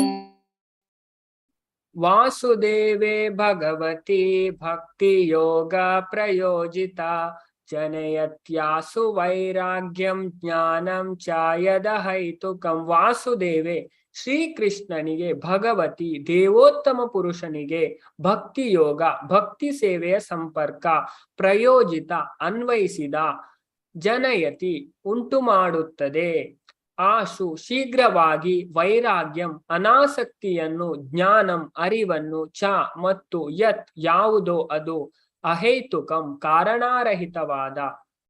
ಅನುವಾದ: ಪರಮಪುರುಷನಾದ ಶ್ರೀಕೃಷ್ಣನಿಗೆ ಭಕ್ತಿ ಸೇವೆ ಸಲ್ಲಿಸುವುದರಿಂದ ಜೀವಿಯು ಶೀಘ್ರವಾಗಿ ಕಾರಣಾರಹಿತ ಜ್ಞಾನವನ್ನು, ಈ ಸಂಸಾರದಲ್ಲಿ ವಿರಕ್ತಿಯನ್ನು ಪಡೆಯುವರು. ಓಕೆ, ಯಾರು ನೋಡಿ, ಈ ಶ್ಲೋಕ ಸ್ಪಷ್ಟವಾಗಿ ತಿಳಿಸ್ತದೆ. ವಾಸುದೇವೇ ಭಗವತಿ ಭಕ್ತಿ ಯೋಗ ಪ್ರಯೋಜಿತ. ಯಾರು ಪರಮಪುರುಷನಾದ ಶ್ರೀಕೃಷ್ಣನಿಗೆ ಭಕ್ತಿ ಸೇವೆಯನ್ನ ಸಲ್ಲಿಸುತ್ತಾರೋ ಅವರಿಗೆ ಜನಯತ್ ಆಸು ವೈರಾಗ್ಯಂ ಜ್ಞಾನಂ ಚ ಯದು ಹೈತುಕಂ. ಜೀವಿಗಳು ಶೀಘ್ರವಾಗಿ, ಯಾರು ಭಗವಂತನಿಗೆ ಭಕ್ತಿ ಸೇವೆಯನ್ನ ಮಾಡ್ತಾರೆ ಅಂತ ಜೀವಿಗಳು ಶೀಘ್ರವಾಗಿ ಕಾರಣಾರಹಿತವಾದ ಜ್ಞಾನವನ್ನು, ಕಾಸ್ಲೆಸ್ ನಾಲೆಡ್ಜ್. ಓಕೆ, ಜ್ಞಾನವನ್ನೇ, ಹಾಗೆ ಈ ಸಂಸಾರದಿಂದ ವಿರಕ್ತಿಯನ್ನು. ಓಕೆ, ಅಂದ್ರೆ ತುಂಬಾ ಅಟ್ಯಾಚ್ ಆಗಿದ್ದೇವೆ ನಾವು ಈ ಭೌತಿಕ ವಿಷಯದಲ್ಲಿ, ಅದರಲ್ಲಿ ವೈರಾಗ್ಯವು ನಮಗೆ ಬರುತ್ತೆ, ವಿರಕ್ತಿಯೂ ಬರುತ್ತೆ, ಜ್ಞಾನವೂ ಬರುತ್ತೆ. ಖಾಲಿ ಭಕ್ತಿ ಸೇವೆಯನ್ನ ಮಾಡಿದ್ರೆ ಆಯ್ತು. ಓಕೆ, ನಾವು ಅದಕ್ಕೋಸ್ಕರ ಸಪರೇಟ್ ಆಗಿ ಓಕೆ ಜ್ಞಾನ ಸಂಪಾದನೆ ಮಾಡಿ ಬೇರೆ ಇದು ಮಾಡ್ಬೇಕು ಅಂತಿಲ್ಲ. ಭಕ್ತಿ ಮಾಡುವುದರಿಂದ ನಮಗೆ ಜ್ಞಾನವೂ ಬರುತ್ತೆ, ವೈರಾಗ್ಯವೂ ಬರುತ್ತೆ. ಕೆಲವರು ಕೇಳ್ತಾರೆ ವೈರಾಗ್ಯ ಬರ್ಲಿಕ್ಕೆ ನಾವು ಏನು ಮಾಡ್ಬೇಕು, ಜ್ಞಾನ ಬರ್ಲಿಕ್ಕೆ ಏನು ಮಾಡ್ಬೇಕು? ಇಲ್ಲಿ ಭಾಗವತ ಸ್ಪಷ್ಟವಾಗಿ ತಿಳಿಸುತ್ತೆ, ಭಕ್ತಿ ಮಾಡಿದ್ರೆ ಆಯ್ತು. ವಾಸುದೇವೇ ಭಗವತಿ ಭಕ್ತಿ ಯೋಗ ಪ್ರಯೋಜಿತ. ಅವರಿಗೆ ಏನಾಗುತ್ತೆ, ಹಾಗೆ ಭಕ್ತಿ ಸೇವೆ ಮಾಡುವವರಿಗೆ ವೈರಾಗ್ಯವೂ ಬರುತ್ತೆ ಈ ಭೌತಿಕ ಜಗತ್ತಿನಿಂದ, ಹಾಗೆ ಜ್ಞಾನವೂ ಬರುತ್ತೆ, ಭಗವಂತನಲ್ಲಿ ಆಸಕ್ತರಾಗ್ತಾರೆ. ಓಕೆ, ಈ ಭೌತಿಕ ಜಗತ್ತಿನಿಂದ ಅವರಿಗೆ ವೈರಾಗ್ಯ ಬರುತ್ತೆ. ಅದನ್ನ ಈ ಶ್ಲೋಕದಲ್ಲಿ ಸೂತ ಗೋಸ್ವಾಮಿ ತಿಳಿಸ್ತಾ ಇದ್ದಾರೆ. ಈ 2 ಶ್ಲೋಕ ಉಂಟು, ಮೊದಲ 2 ಪ್ರಶ್ನೆಗೆ ಉತ್ತರವನ್ನ ಕೊಡ್ತಾ ಇದ್ದಾರೆ. ಇದ್ರ ಬಗ್ಗೆ ನಾವು ಈ ಶ್ಲೋಕದ ಬಗ್ಗೆ ನಾಳೆ ಚರ್ಚೆ ಮಾಡುವ. ನಾನು ಈ ಶ್ಲೋಕವನ್ನ ಗ್ರೂಪ್ ಅಲ್ಲಿ ಹಾಕ್ತೇನೆ. ಓಕೆ, ನಿಮ್ಗೆ ನೀವು ಕಲೀರಿ. ಓಕೆ, ಈ ಶ್ಲೋಕವನ್ನ ಸವೇ ಪುಂಸ ಪರೋಧರ್ಮ ಯಥೋ ಭಕ್ತಿರ್ ಅಧೋಕ್ಷಜೆ ಹೈತುಕಿ ಅಪ್ರತಿಹತ ಯಯಾತ್ಮ ಸುಪ್ರಸಿದ್ಧ. ಕ್ಲಾಸ್ ಆದ ನಂತರವೇ ನಾನು ಗ್ರೂಪ್ ಅಲ್ಲಿ ಕಲಿಸ್ತೇನೆ. ನೀವೆಲ್ಲರೂ ಈ ಶ್ಲೋಕವನ್ನ ಕಲೀರಿ. ತುಂಬಾ ಮುಖ್ಯವಾದಂತ ಶ್ಲೋಕ ಇದು. ಭಾಗವತದಲ್ಲಿ 2ನೇ ಅಧ್ಯಾಯ ಉಂಟು, ಅದರಲ್ಲಿ ತುಂಬಾ ಇಂಪಾರ್ಟೆಂಟ್ ಆದ ಶ್ಲೋಕ ಬರುತ್ತೆ. ಹೆಚ್ಚಿನ ಜಾಗದಲ್ಲಿ ಪ್ರಭುಪಾದ್ರೆ ಈ ಶ್ಲೋಕವನ್ನ ತುಂಬಾ ಜಾಗ ಕೋಟ್ ಮಾಡ್ತಾರೆ. ಓಕೆ, ನಾನು ಈಗ ಜಪ ಶೇರ್ ಮಾಡ್ತೇನೆ. ನಾವೆಲ್ಲರೂ ಒಂದು ಮಾಲೆ